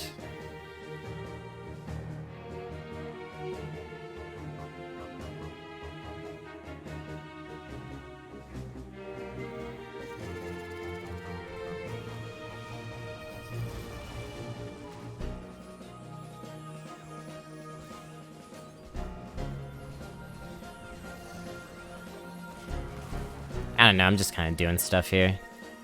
Trying to get a little closer to lethal. Lars and the Real Girl, yeah. Who do you mean? I fell in love with objects all the time. Yeah, it's kind of a spooky movie. It's spooky and silly and interesting if I remember correctly. It's been a long time since I saw it, though. You have the same opinion about Keanu? Do you like him in John Wick Chaos? Or The Matrix? Because I think that Keanu's strength is not emotive. I think Keanu's strength is physical acting. I think he has an amazing calm about him, and he uses that calm in his better roles to achieve very, very precise physical acting, and so he's especially good in action movies, I think. Man of Tai Chi is another example. Which I think he directed, actually.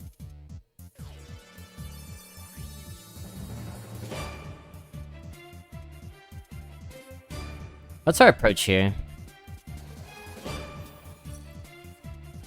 That's fine, actually. That's kind of good for us. We could Cone of Cold and mulligan them. Or not mulligan them. Overdraw them. Not bad. And then we're just playing a bunch of stuff, I guess. Alright.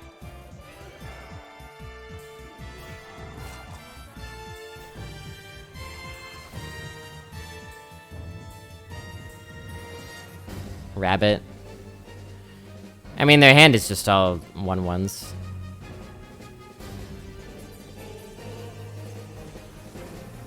I wish we could get a hero power in as well. Aha, I'm in.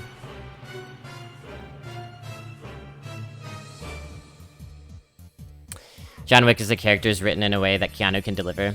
Yeah, and those directors, you know, the directors of John Wick are career stuntmen, right? So they also knew how to direct Keanu in an extremely effective way to tell a story with how his body moves through space, you know? And that's a big part of why that film became so instantly iconic, his ability to do that. Not easy. Like, he's not faking the shit that makes action movies corny because the actors have to fake it, you know? Another secret! I hate secrets. Oh, okay. They'll take the secret to their grave. That hunter was less scary.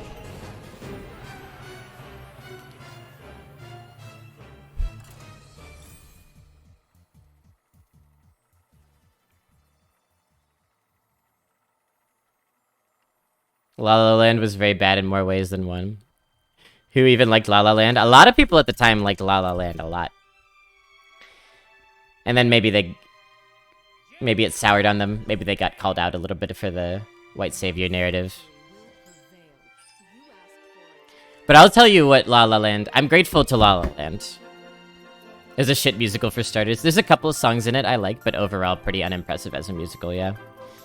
I thought the lighting was neat in that one scene where they're dancing with the sunset. I liked the scene in the, star-looking house. Observatory. But overall, the sound mixing was shit, and the plot was meandering.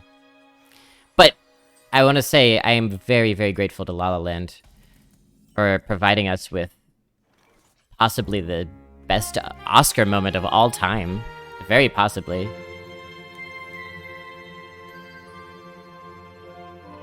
When La La Land was announced to have won Best Picture, and then it turned out it was actually Moonlight, a mistake had been made.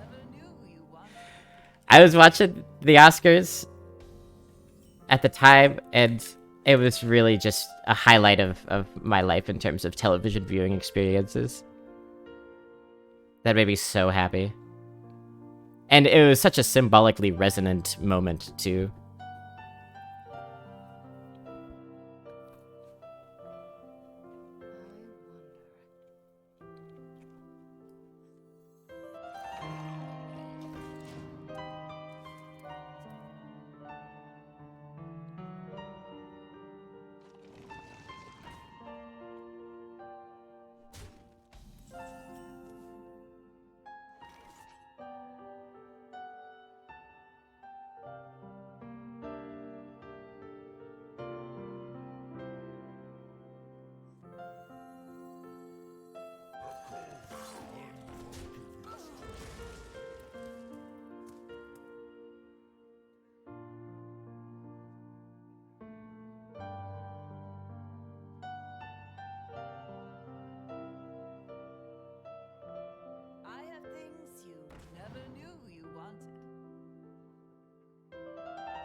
I liked the audition song by Emma better, I think. Yeah, the people dancing on cars was neat, but I couldn't understand anything they were singing. I thought the visual was neat.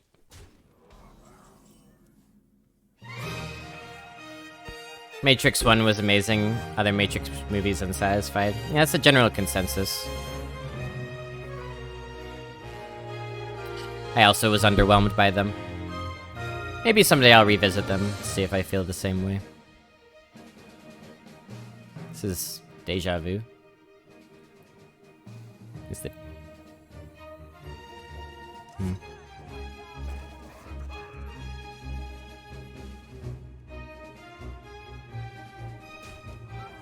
Yeah, can't kill that now because it might be poison on the inside, right? Poison on the inside.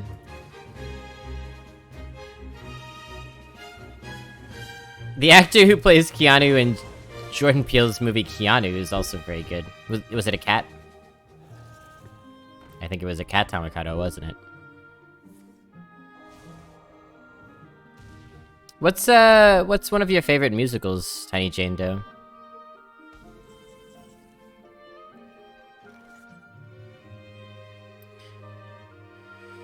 I'm busy secretly fuming that I feel Gosling's looks and acting ability were slighted. Well, by nobody but Chaos, right? We're all pretty pro-Gosling here.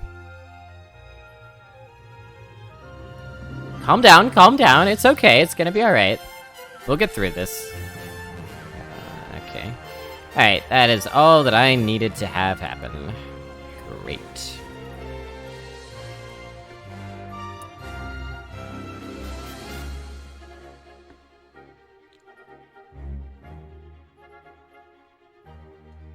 Oh, I see. Yeah, Tiny Jane. The audition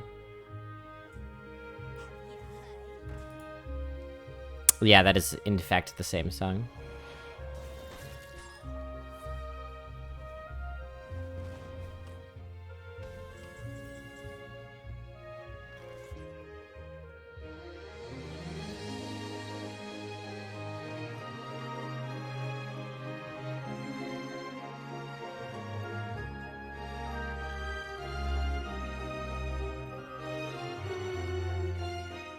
Nice.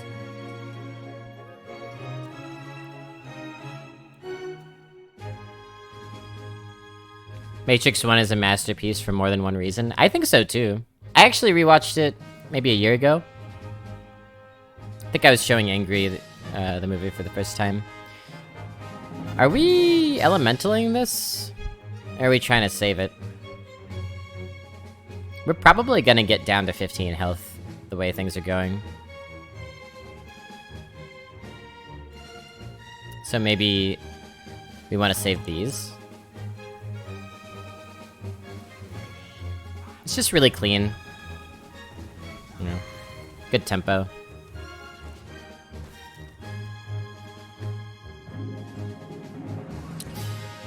Yeah, Matrix totally holds up, I think. I think it's really, really engaging even still. What a colossal world-building experiment. And the action choreography was iconic for a reason, for sure, for sure.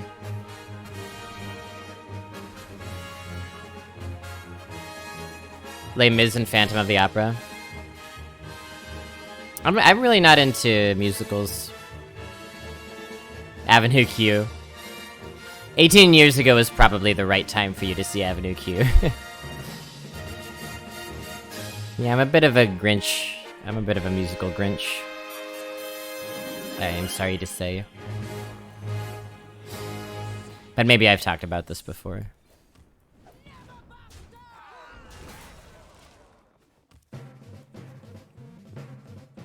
Did plans to go watch Hamilton in London in 2020? Womp womp.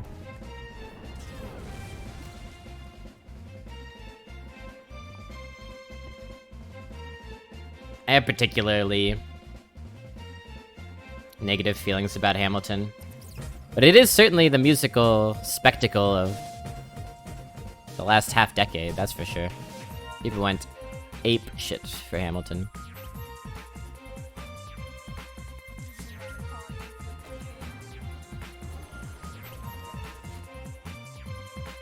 May as well have called it Harry Potterton.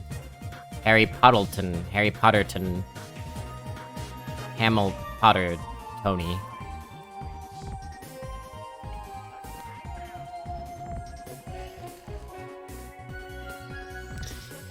I like the Disney musicals from the movies. Oh yeah, I'm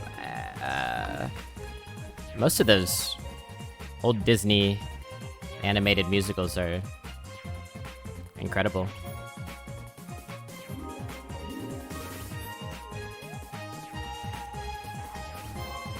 Maybe we won't be getting to 15 health with this healing.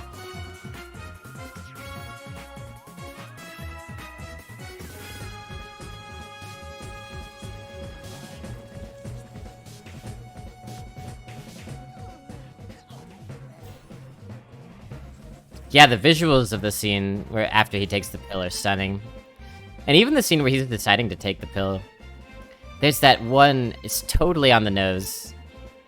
But that one incredible shot of him reflected in each of Morpheus's sunglasses lenses. And in one you can only see the blue pill, and one you can only see the red pill because of the angle of the reflection. Gorgeous.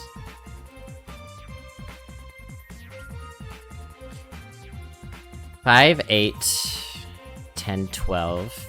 That works.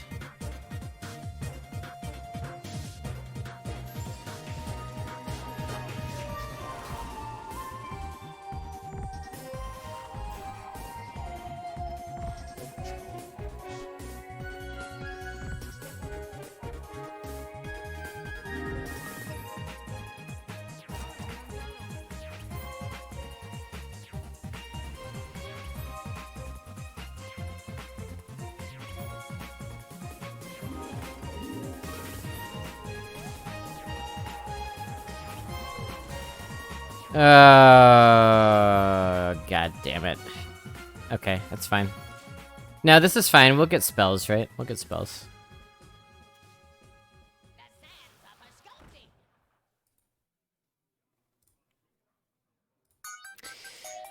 I don't tend to love theater musicals. Oh, come on. Bummer. Unless they're, like, innovating on the form. But movie musicals, I would like to watch more of. I think I could get a lot out of that. Classical movie musicals, I've seen so few.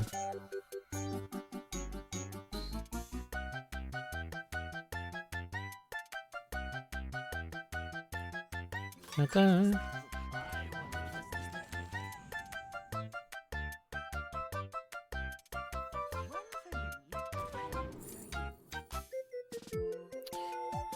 Two, three... Ba-ba-bum-bum-bum... Sure.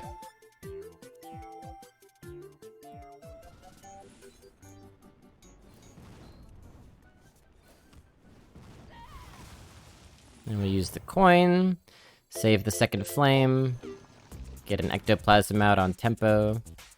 Seems good. That's true. Drake with Wildfire would have been nice.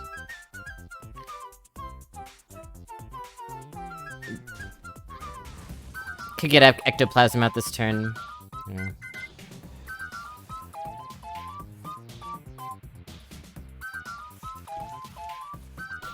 I'm gonna try to go out for oh my god. Well, it's been fun, chat, playing this particular game. The silence might save our ass, actually.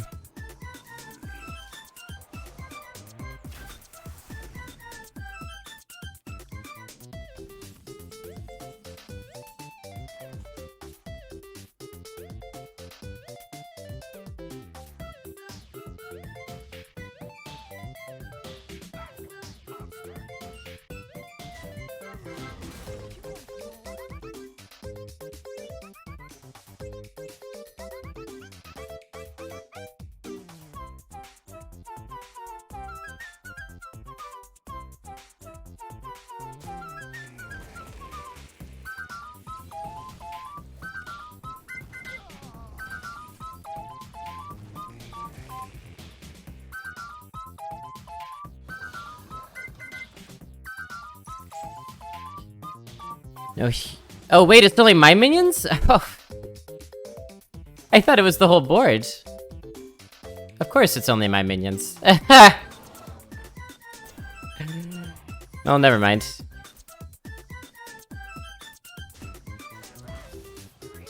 Live music. I don't remember the last time I saw proper live music. Supposed to see a concert canceled because of COVID. 2020.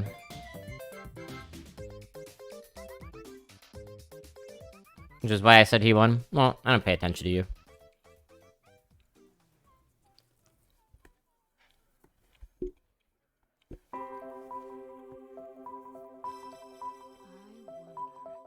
I believe in myself.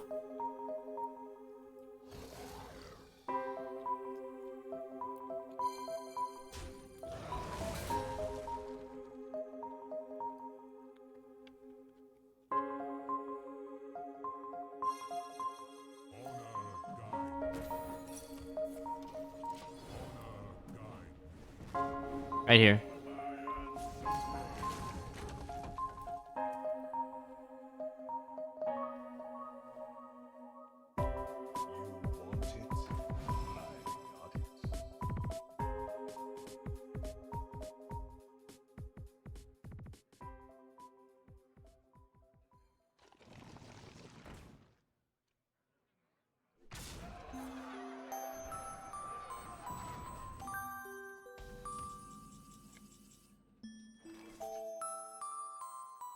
Yeah, Puzzle Box is pretty good, turns out.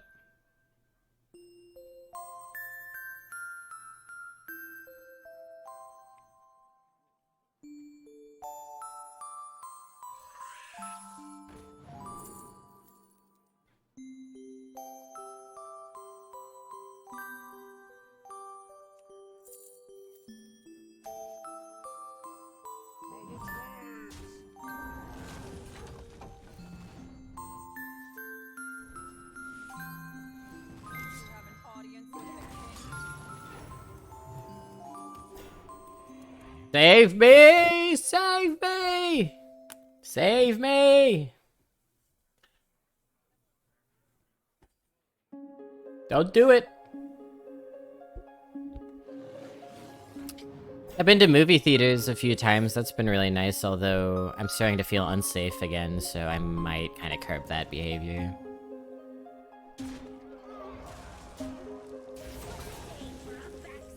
There was somebody wetly coughing in the movie theater yesterday. Did not appreciate that very much.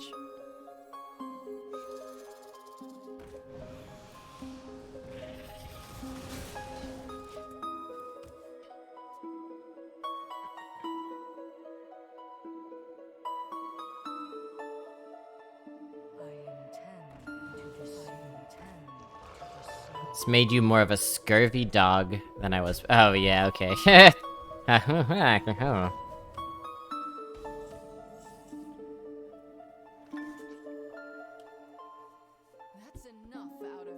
Well, a lot of stuff has been released simultaneously on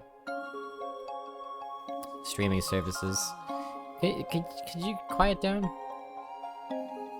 So if this is the...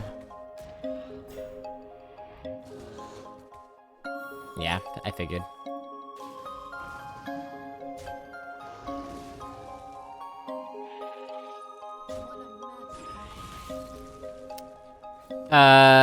Technically we were supposed to kill a 4/4 to survive. Not really surviving.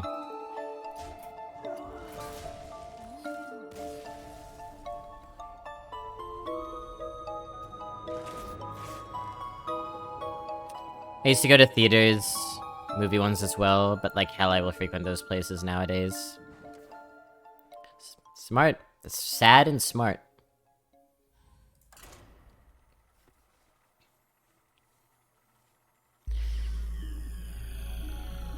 I had missed movie theaters.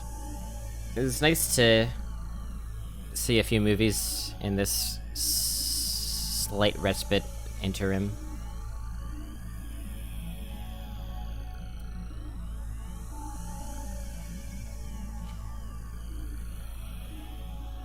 I talked to my mom. I was like, we just got back from the movies, and she was like, "Oh, I'm really glad you're getting out and having fun." You know, I think she thinks I'm becoming an agoraphobe, which I kind of am. I was like, "Yeah, I got out and had fun, but I don't think that's something to be celebrated."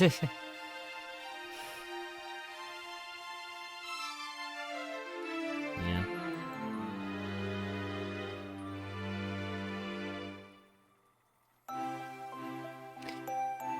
But it really does feel like a part of me was cut off. I used to see so many plays and movies all the time.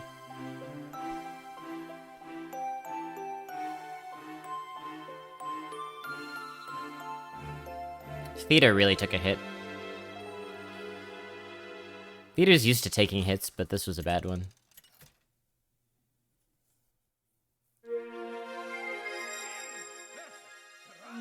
Operas, being in a place where people cough all the time for more than one reason, yeah. And operas are so particulate generating.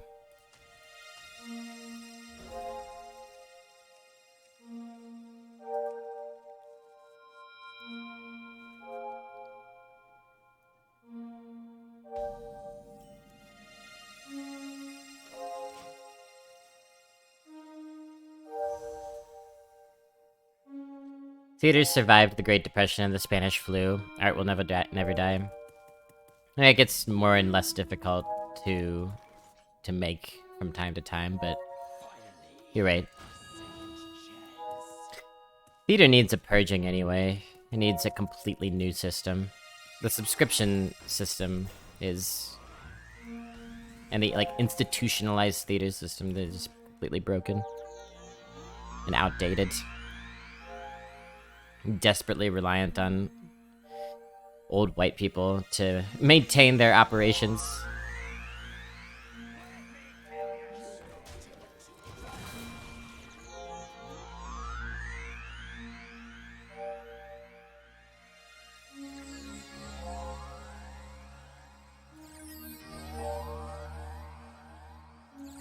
No, I agree with that. 100%. People think theater is archaic and outmoded. Because most of it is.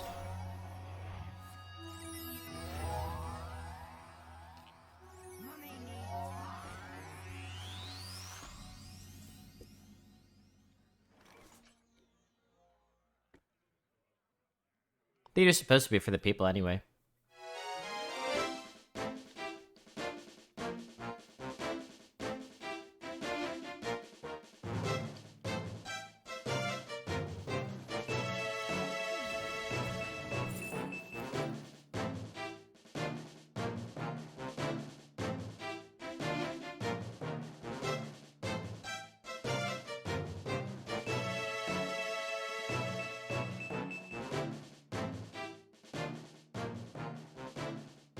We don't really have good ways to get rid of a big boy like a growth. Let's take the Fool.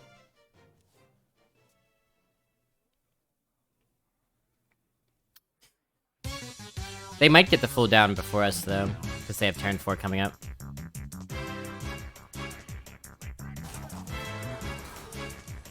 They play a 4-drop here.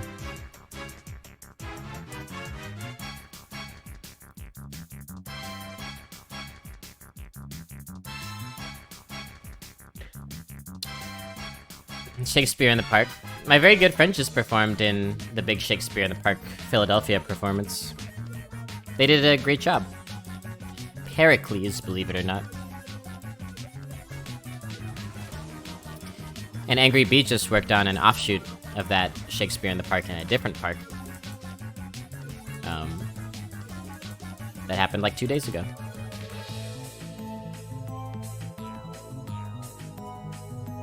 Shakespeare in the Park here is free.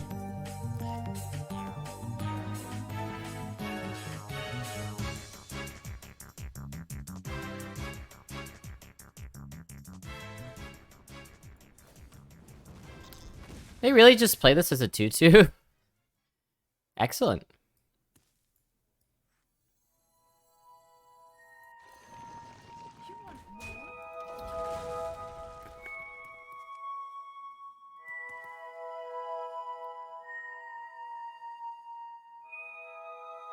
Pericles in a Philadelphia park.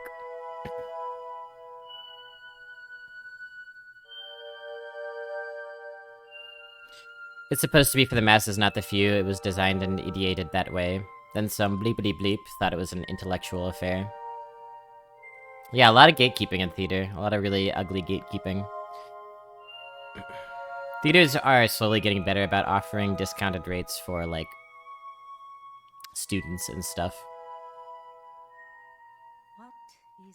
Low-income groups. Including artists who are tend to be a low-income group. This person's losing so much value with their tempo plays. I'm not saying that it's wrong, I'm saying I guess we're putting a lot of pressure on. It's good.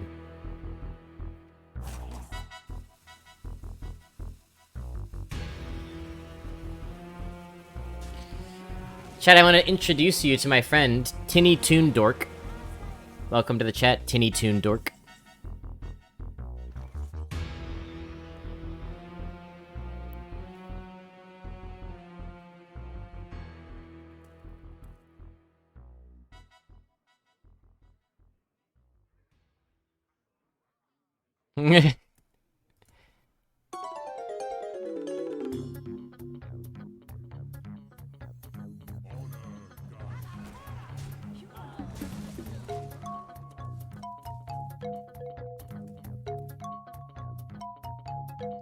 Yeah, see, there's a little ambiguity there, CJ.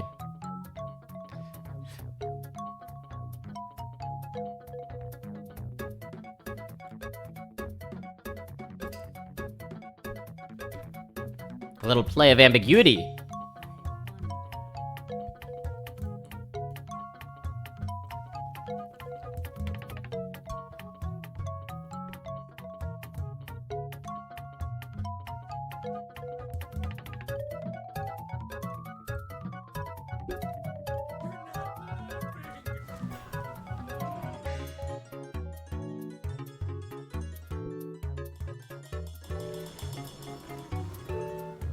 Oh, they have another one. They still tempoed it as a 3/3. Amazing.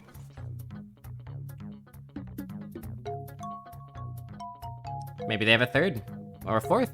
Maybe their whole hand is growths.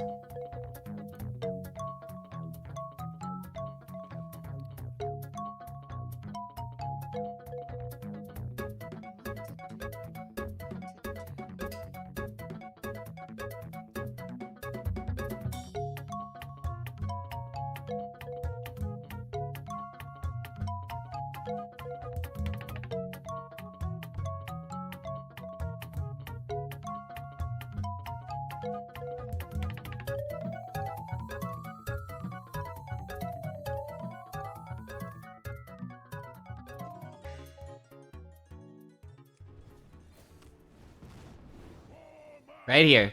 God!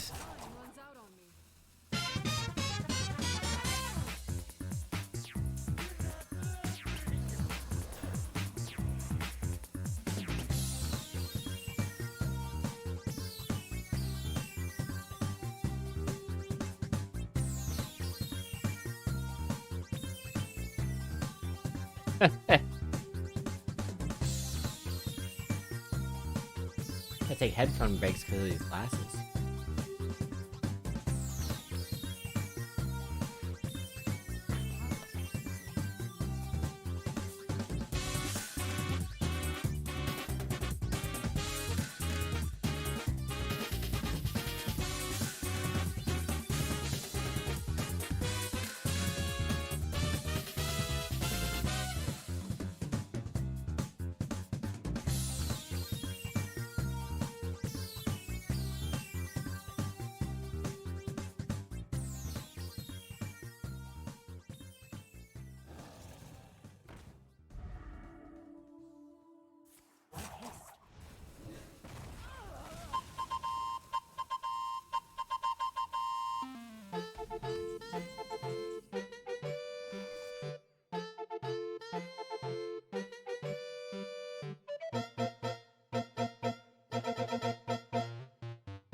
Poison.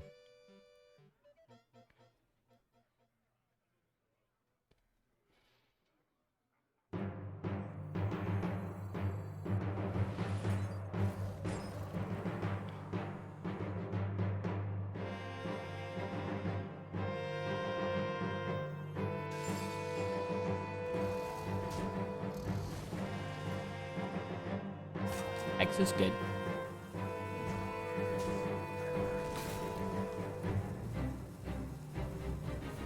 I do like Hex. What the Hex?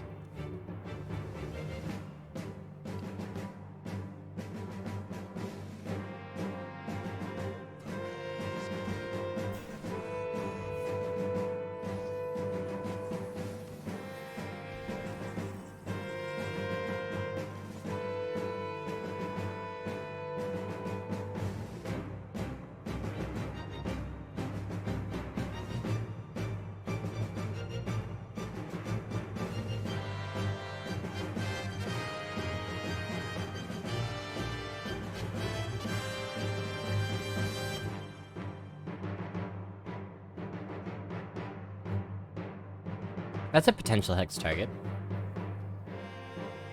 We could try to take care of it with Thunderstorm. Hex, Arcane Intellect, Horrendous Growth is a definite option.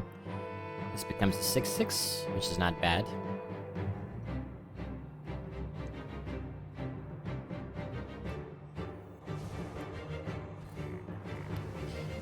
I guess Arcane Intellect is better first. Oh, my bad.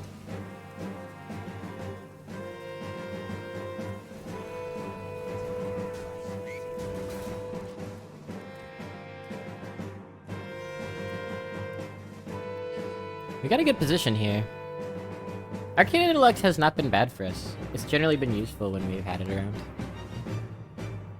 Gotten us, like, just enough. Uh-oh. Oh, shit. Okay.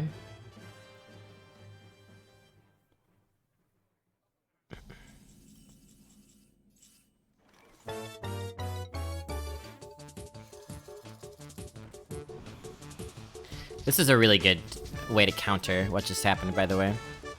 Because not only do we kill the Ysera straight up, but we get a bonus spell from that, and we get to play a 5/7, which resists the 5 damage AoE. And that makes 3 cards here that resist the 5 damage AoE. Something gets sapped. Probably this. I don't know. Maybe not. Maybe nothing gets sapped. Yeah.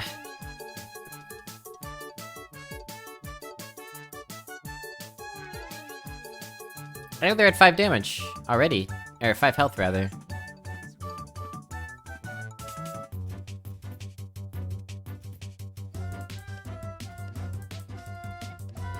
Could we have won? I think we could have won. 5 damage? We did Voodoo Doll, and then Berserker. Yeah, I think we could have won. We'll win here. I think we missed Cinderstorm Face. Tut, Blobby. Not very disciplined of you.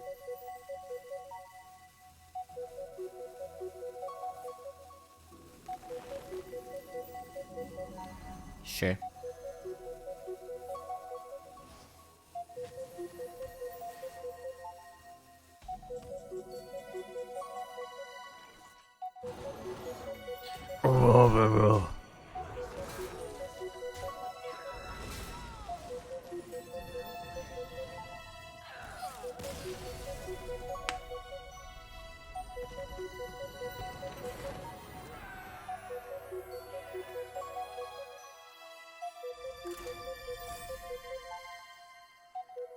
Nine wins hype.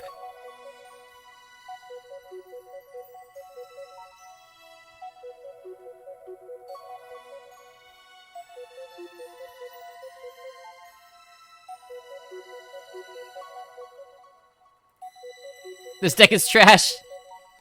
That's the spirit.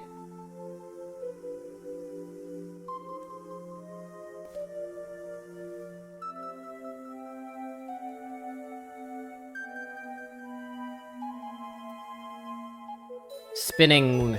Blobby likes to take a bad deck and spin wool out of cloth.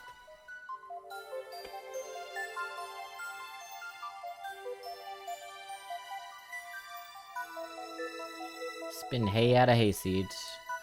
She's got it where it counts, kid.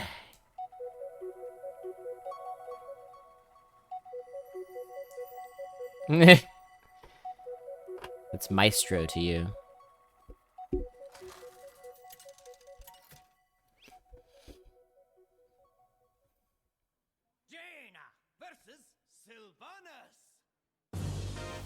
Don't take it up with Harrison Ford, though. That guy's gotten bothered enough. Just leave Harrison Ford alone. He deserves to rest. The dude resents all of these franchises that are calling him back for old person reboots. Then he got his leg broken in multiple places by his own beloved Millennium Falcon. As a maximum irony. I didn't know what to do here with these. I guess we keep the 2. And then, he just got fucked up filming the new Indiana Jones movie. Leave the guy alone, let him retire.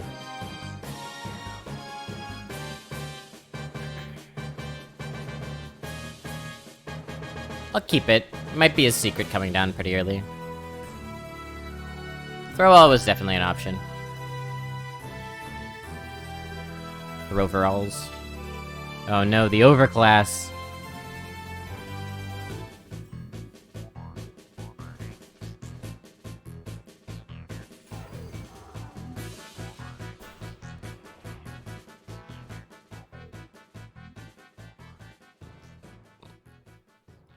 I could have sworn it went back together.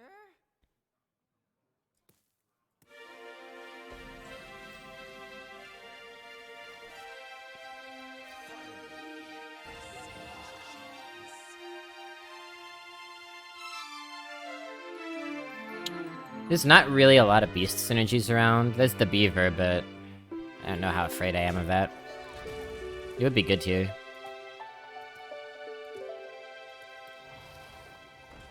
Amalgam. Okay.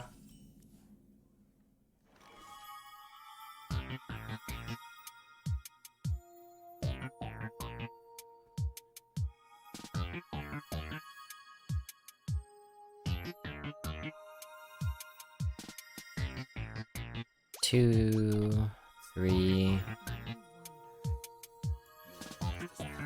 Maybe they will play a secret this turn. It's elemental. We have a couple, right? That's actually potentially relevant for this.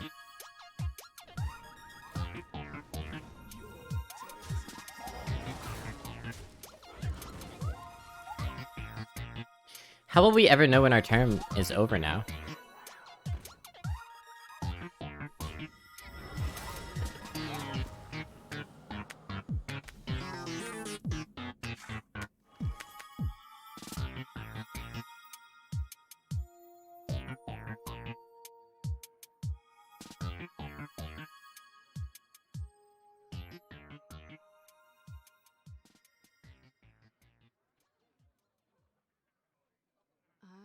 Everyone's playing all these early growths. I love it. I love it. It's amazing. First Flame's really nice here.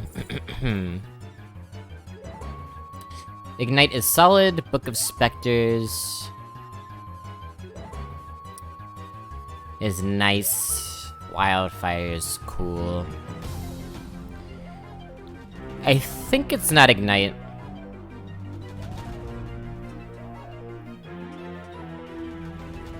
In what sense? Oh dear, what did I say?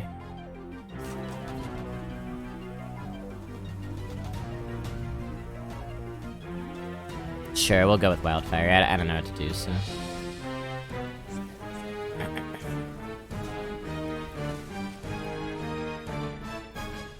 How will we know our turn is over? Oh. Because this is always gonna be in our hand, and so it'll never be... green. The end turn button.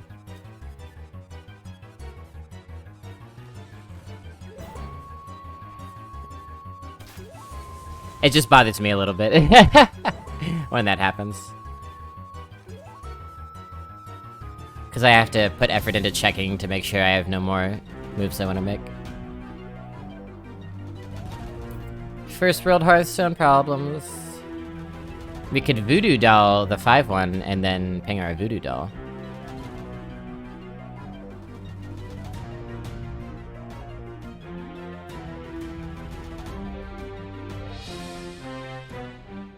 It's a great Wildfire turn. Yeah.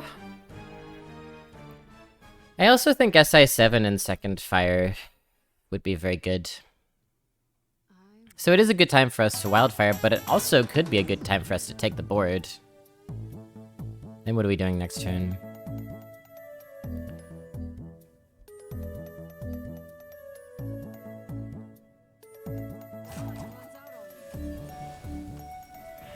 Maybe we SI7 and Hero Power next turn.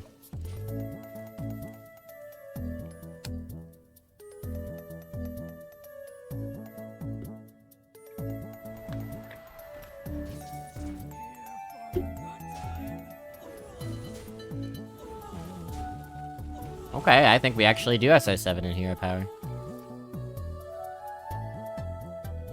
Cool. It's one of these really nice 7s coming down next turn. That's good. We're on a good track. Through 6 turns and only taking 2 damage.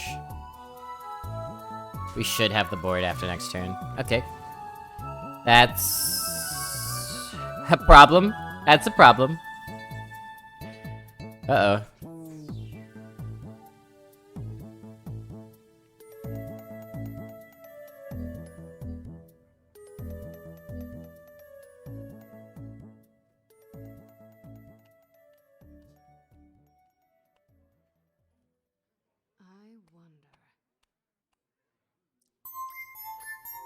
Is it though? Yeah, it feels like a problem.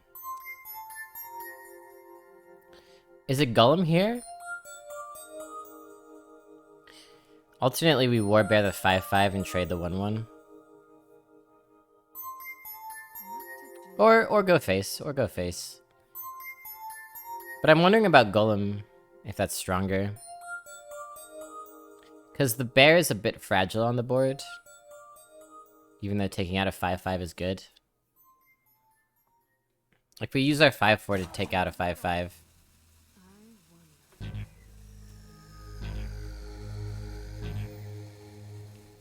I don't know who you are, Platypus, so I'm suspicious of the link. I don't know about this play. We'll see. They only have 4 cards, which gives me a little bit of hope.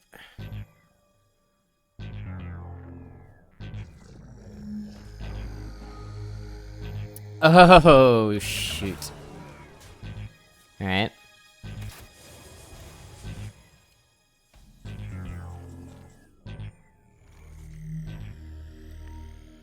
Interesting, interesting. Not so tough now.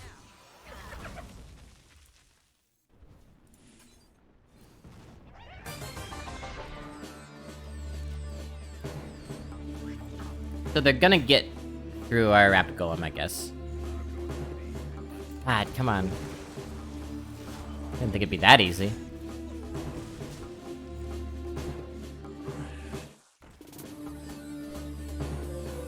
Woof. Big oof.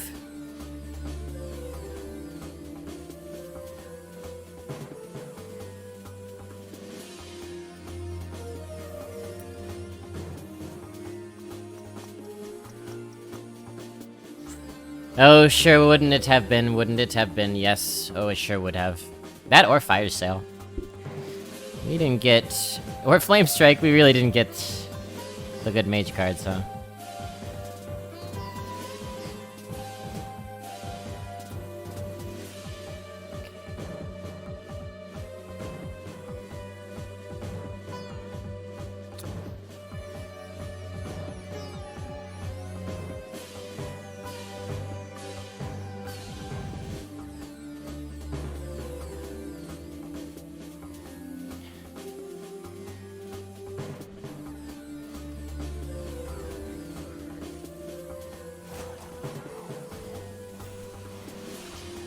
I don't know.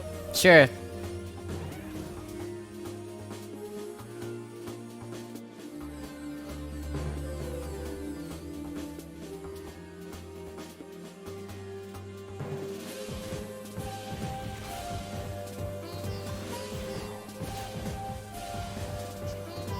Baited arrow.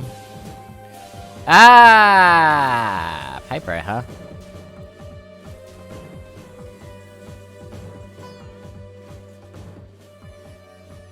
Three, 6, 8. Okay.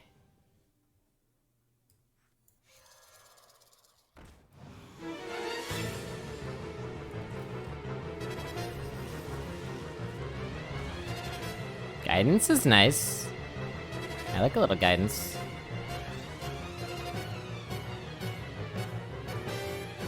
Unfortunately, they can kill this, huh?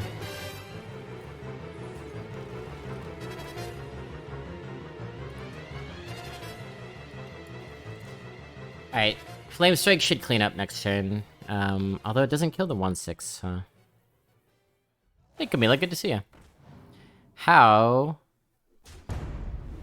are you doing today? How's your heart?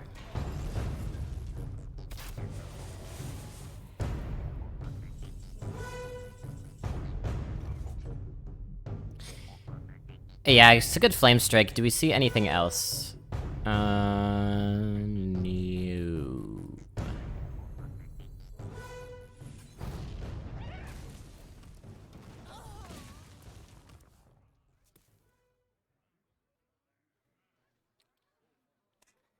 Come on into the dungeon. Descend, descend, descend.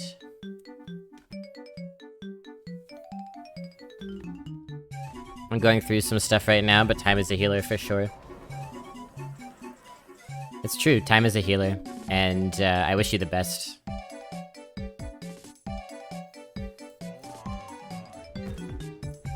And if you ever need a place of respite, Blobby's Dungeon is here for you. So we have 4 turns to win this game. Or less. Yeah, I'm doing okay. I'm doing okay. Had, I've had a 2 active couple of weeks, so I'm looking forward to taking a step back a little bit.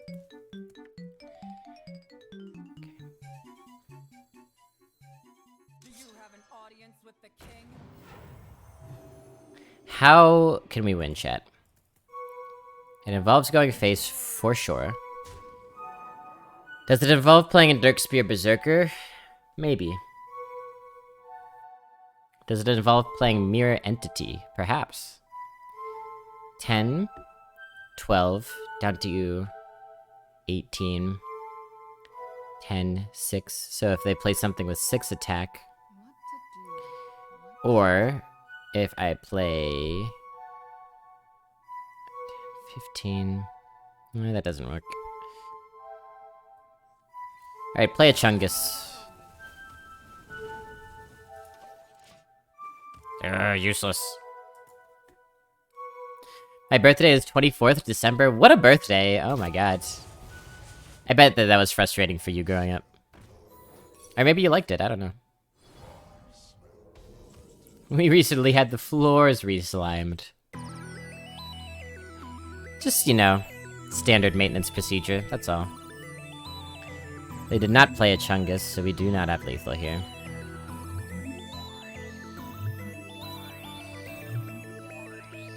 I think we play this Hero Power Ecto. And cross our fingers! And dot our I's.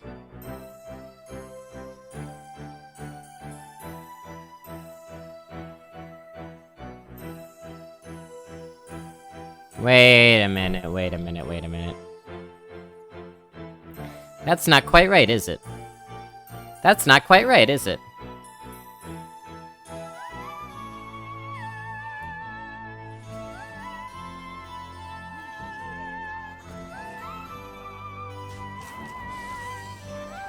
That's more like it. Much better. Alright, chat, no 2 damage! No 2 damage! Get out! Get out of here! Get! Go! Go, go, go!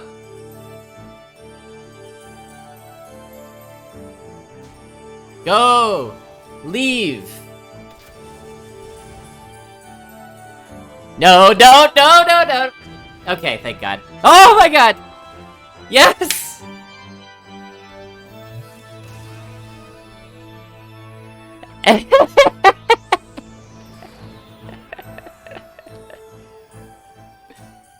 Oh, what health?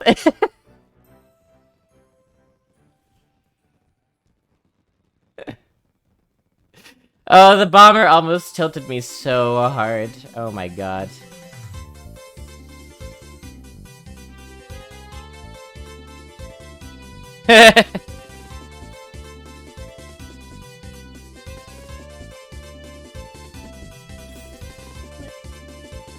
For the record, I typed that before seeing that there was, in fact, a mad bomber.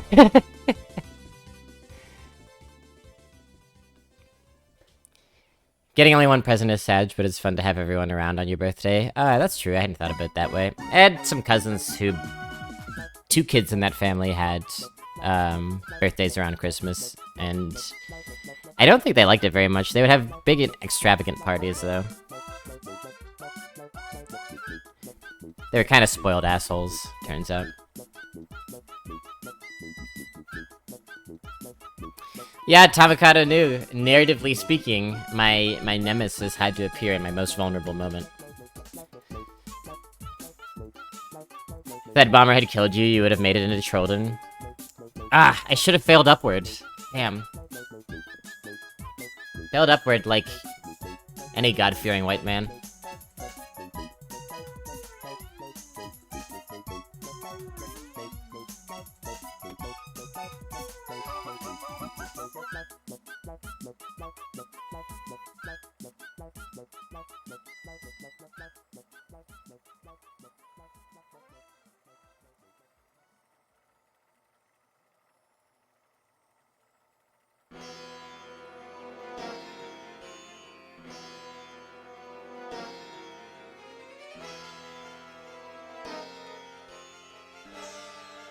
Fish tend to fail upward.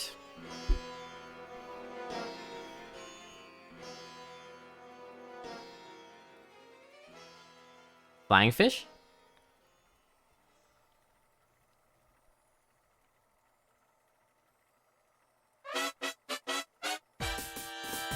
You ever see flying fish, chat? How could you be an atheist and see flying fish? Answer me that. Proof of God's divine, a blueprint. Undeniable.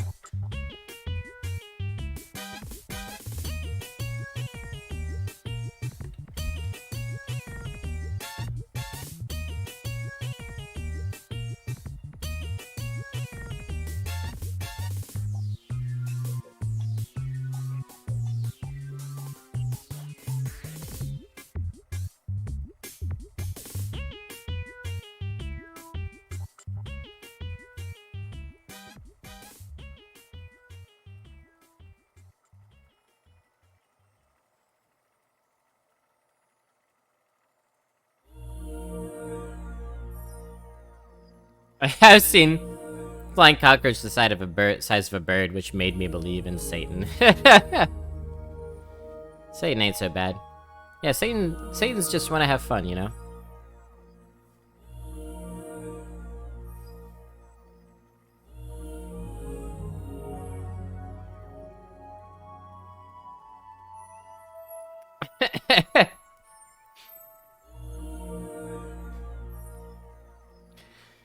Yeah, then he hears somebody else say when pigs fly. He's like, pigs? Just put all that work into the fish.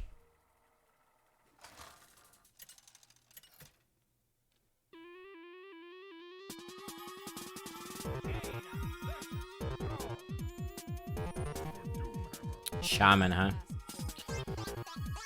Shaman.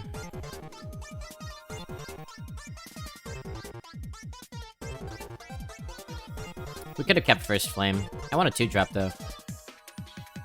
These are good cards.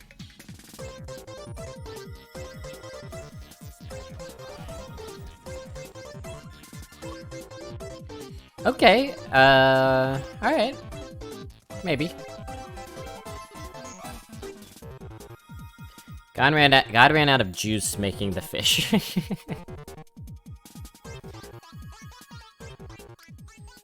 Oh yeah, those flying fish are tough.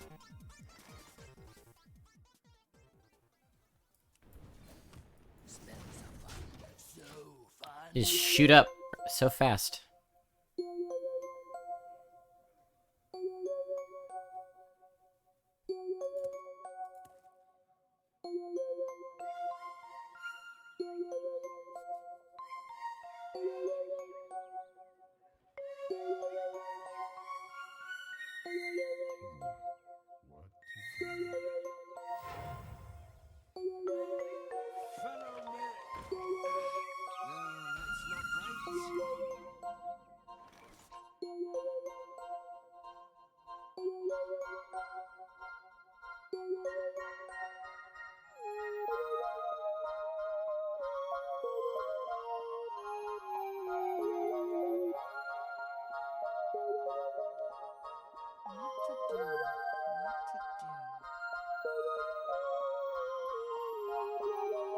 Okay.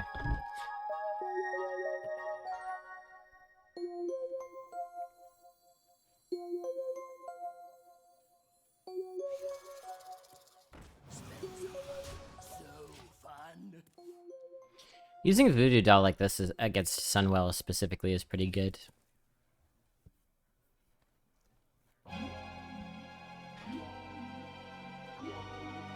Super Mario games are the most overrated trash ever designed by a game designer. Shoot your hate at me, chat. I can take it. Well, these sound like the opinions of somebody who loves Ryan Reynolds, so I guess I can understand it.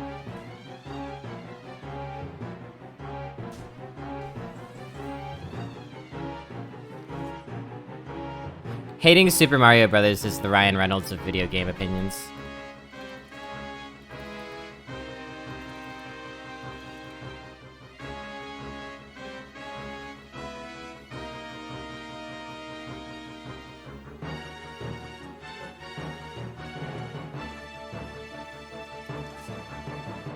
For kind of a complicated reason, I'm gonna send this into here. Okay, so my thinking is... we don't want them to get the frenzy. The only way to... that was a weird music shift. The only way to really prevent that would be to run both of these in here. We could do that. Maybe we should do that. You could also run this into here, so as to make them run this into here. Maybe that's the play.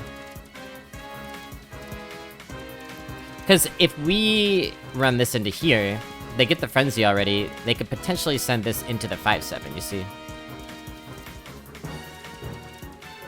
Now, if we do it this way, they might still have to send this into the 5-7, thereby not getting the frenzy spell. Okay. Good enough. Super Mario Stage 1-1 is pretty dope game design. It teaches you to play the game through thoughtful level design, and this was before people really understood good game design.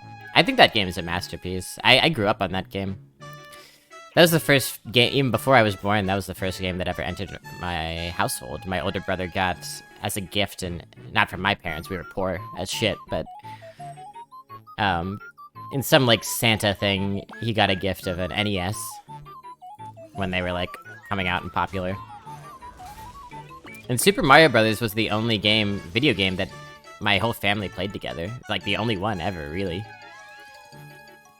You couldn't beg my parents to play any other video game. They all played Super Mario Brothers. Even my grandparents, even my grandpap tried it. That's a testament both to the phenomenon that it was when it came out and the quality of the game design. Like, you know, you start playing the game, you never played a video game before or have barely played video games. You run into that first Goomba, you know exactly what you did wrong and how you have to course correct next time, you know?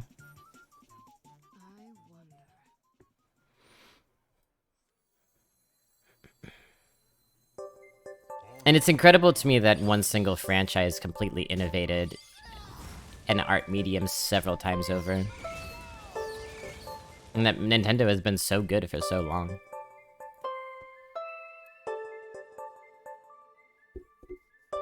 Yeah, my judgment's clouded by sentimentalism.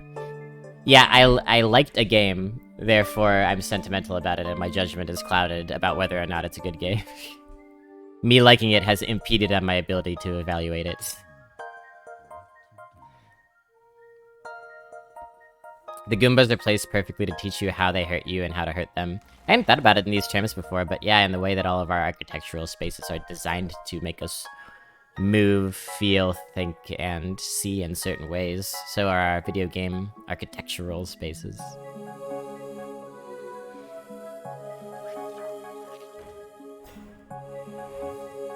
They also slowly teach you how to jump over obstacles before introducing a pit that will kill you if you don't make it.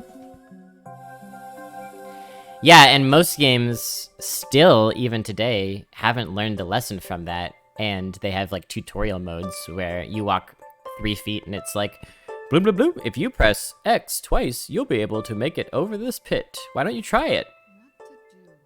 Then you jump over the pit and you walk 3 more feet and it says, if you press this, then you can access the spank bank. And you're like, okay, I'll do that. And it just tells you everything to do. Which is better than not telling you and having unintuitive game design, I guess.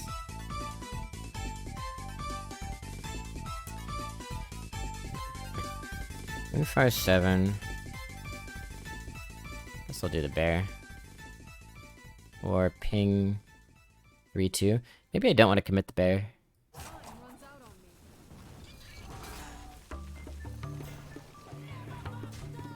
This lets me keep the taunt wall up, and also keeps the bear in our hand as initiative, which we pretty badly need.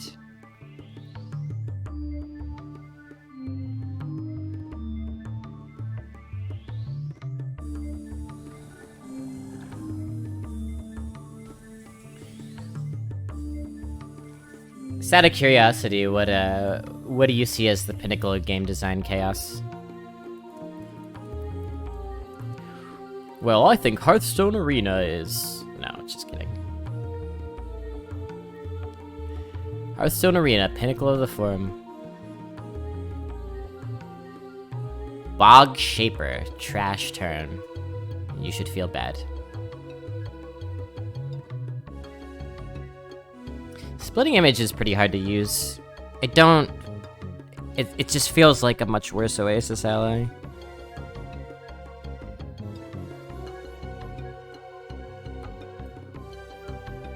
Play history buff and 2 minions next turn if we do this. Bonk and a bonk. Hey, Paisano. Ah, Silver Fox. I love Silver here, chat. Gray hair. I get excited anytime, like, somebody I know or a celebrity gets old enough and their hair changes. I was expecting expletives and hate, now instead all I get is serious rebuttals. Chat, we may have learned a lesson here. That is one effective way to take the wind out of a troll's sails, is to answer them very seriously and earnestly. Sometimes that's exactly what they want, but sometimes it catches them off guard. Not calling you a troll per se, but you are engaged in the act of trolling at least a little bit.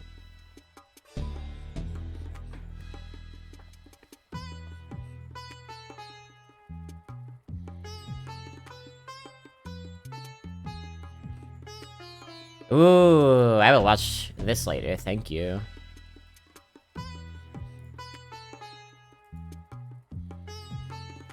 Hey chat, guess where we are? Final boss again. Mass Effect? Haven't played it. Heard good things.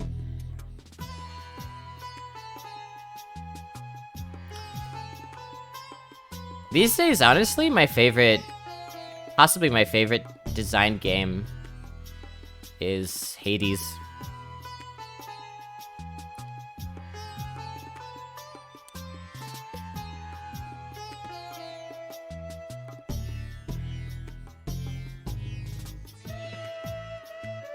Worth a play, if only for the Christian iconography. Commander Shepard, I mean, come on. A little on the nose there.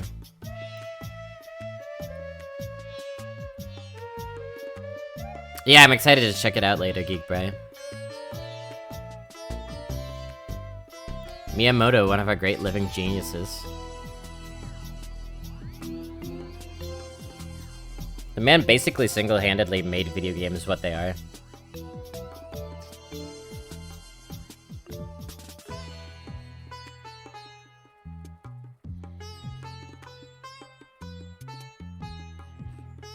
You could compare him to, like, another genius in another medium like Miyazaki. And they both had tremendous impacts on their mediums, but Miyazaki didn't, like, invent so many of the tenets of animation. He just kind of mastered them.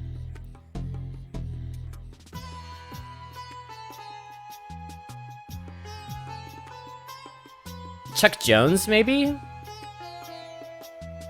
Looney Tunes, maybe were somewhat comparable in innovation, but animation had still been around a while by the time Looney Tunes came around.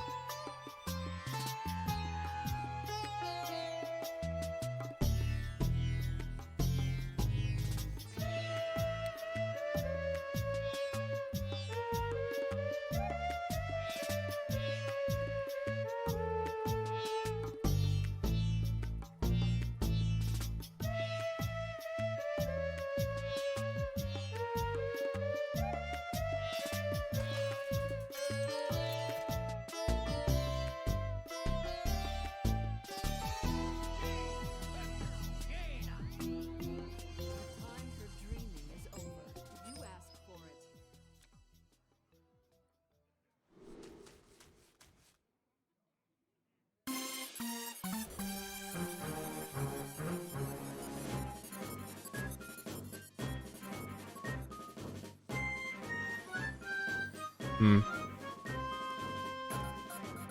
Not a bad hand.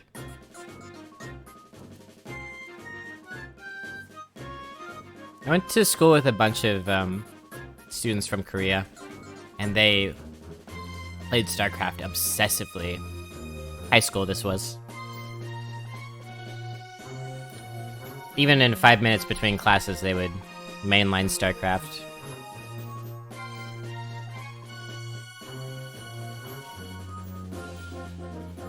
Mage fight for the final boss. We've been doing okay in mage fights.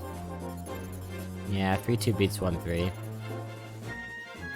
This is good for secret countering. I like it, I like it.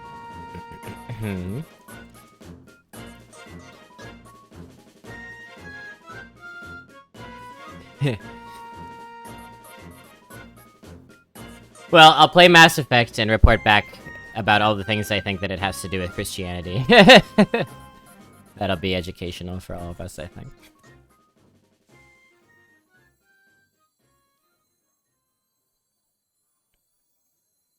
Do we trade that, or do we go face?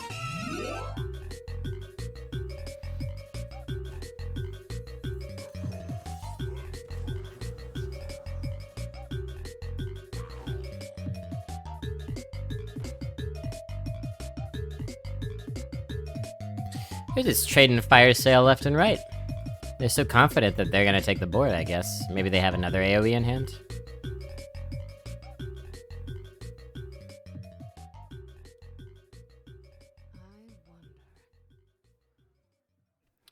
You'd be surprised where they can sneak that Jesus imagery in on you.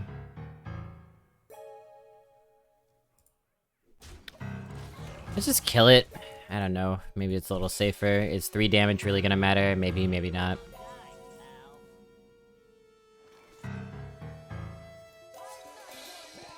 Now we go face.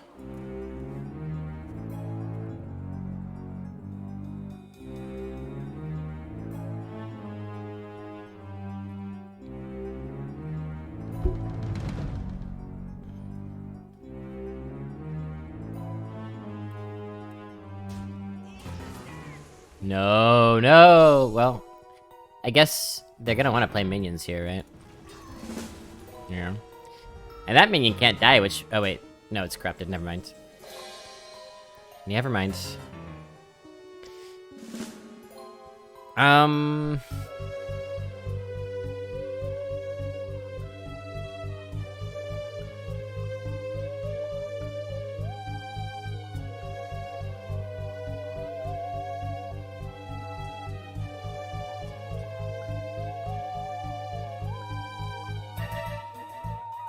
I guess we have to play the Infiltrator? Yeah, it's the only thing that makes sense.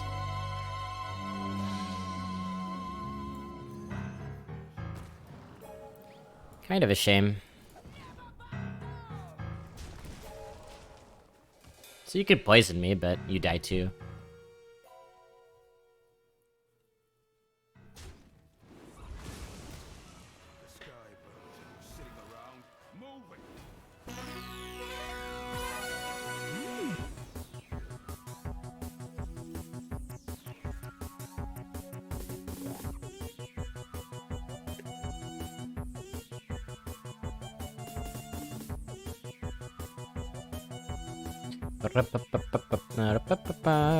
Beady boop, beady boop, boop boop boop boop.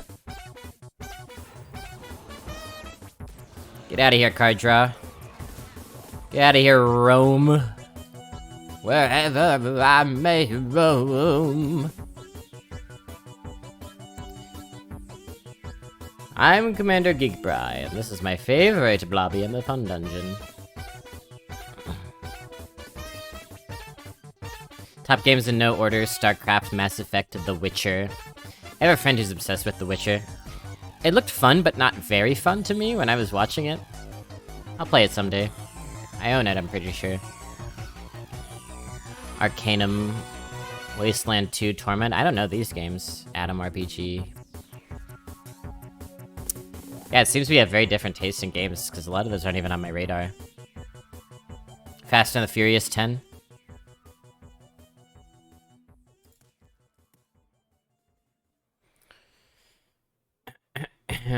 Okay, so here's what we do. We'll play our elemental, we'll do grand finale next turn. I was wanting to golem, but it doesn't make sense with this play. So we have to deal 2 damage to get through. We can do that with the second flame. Which means we have 2 mana left over to growth. That's perfect. Everybody's happy. Everybody's thrilled. Everybody is sexually satisfied.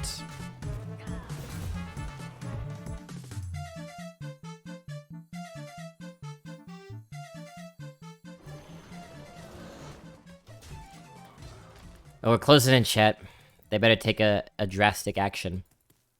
We might be able to beat them before turn 10, which is really important because turn 10 is, well, it's puzzle box, as we learned earlier.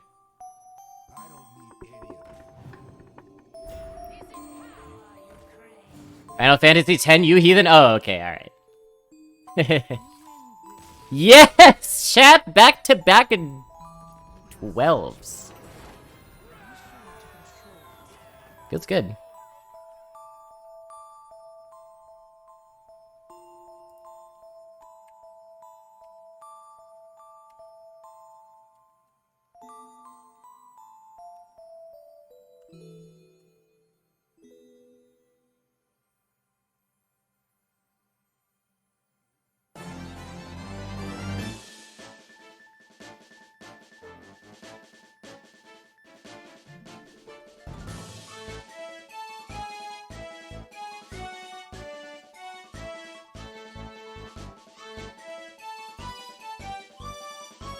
MVP, who it is?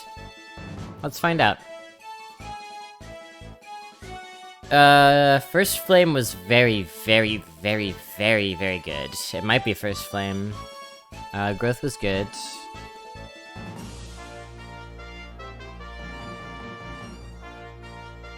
Really is, like, just like our rogue deck, really is mediocre deck. Voodoo Doll was really nice. It usually is. Cauldron was fine, it had its moment. Berserker did work.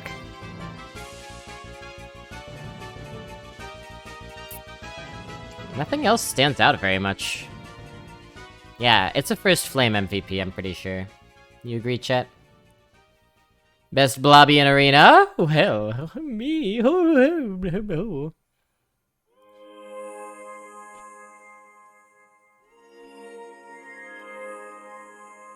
We are finishing strong.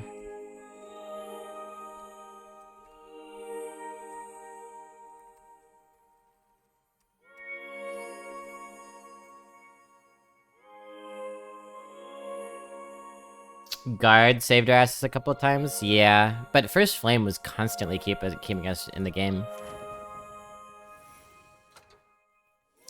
Like, we would pepper them in. Having 2 of them was amazing. We'd just pepper them in when we needed to proc our Taraho Brave, when we needed to pop our Voodoo Doll but didn't have enough mana for a ping, when we needed to deal a quick 4 damage to an 8/8, you know, it's just very flexible and perpetually useful.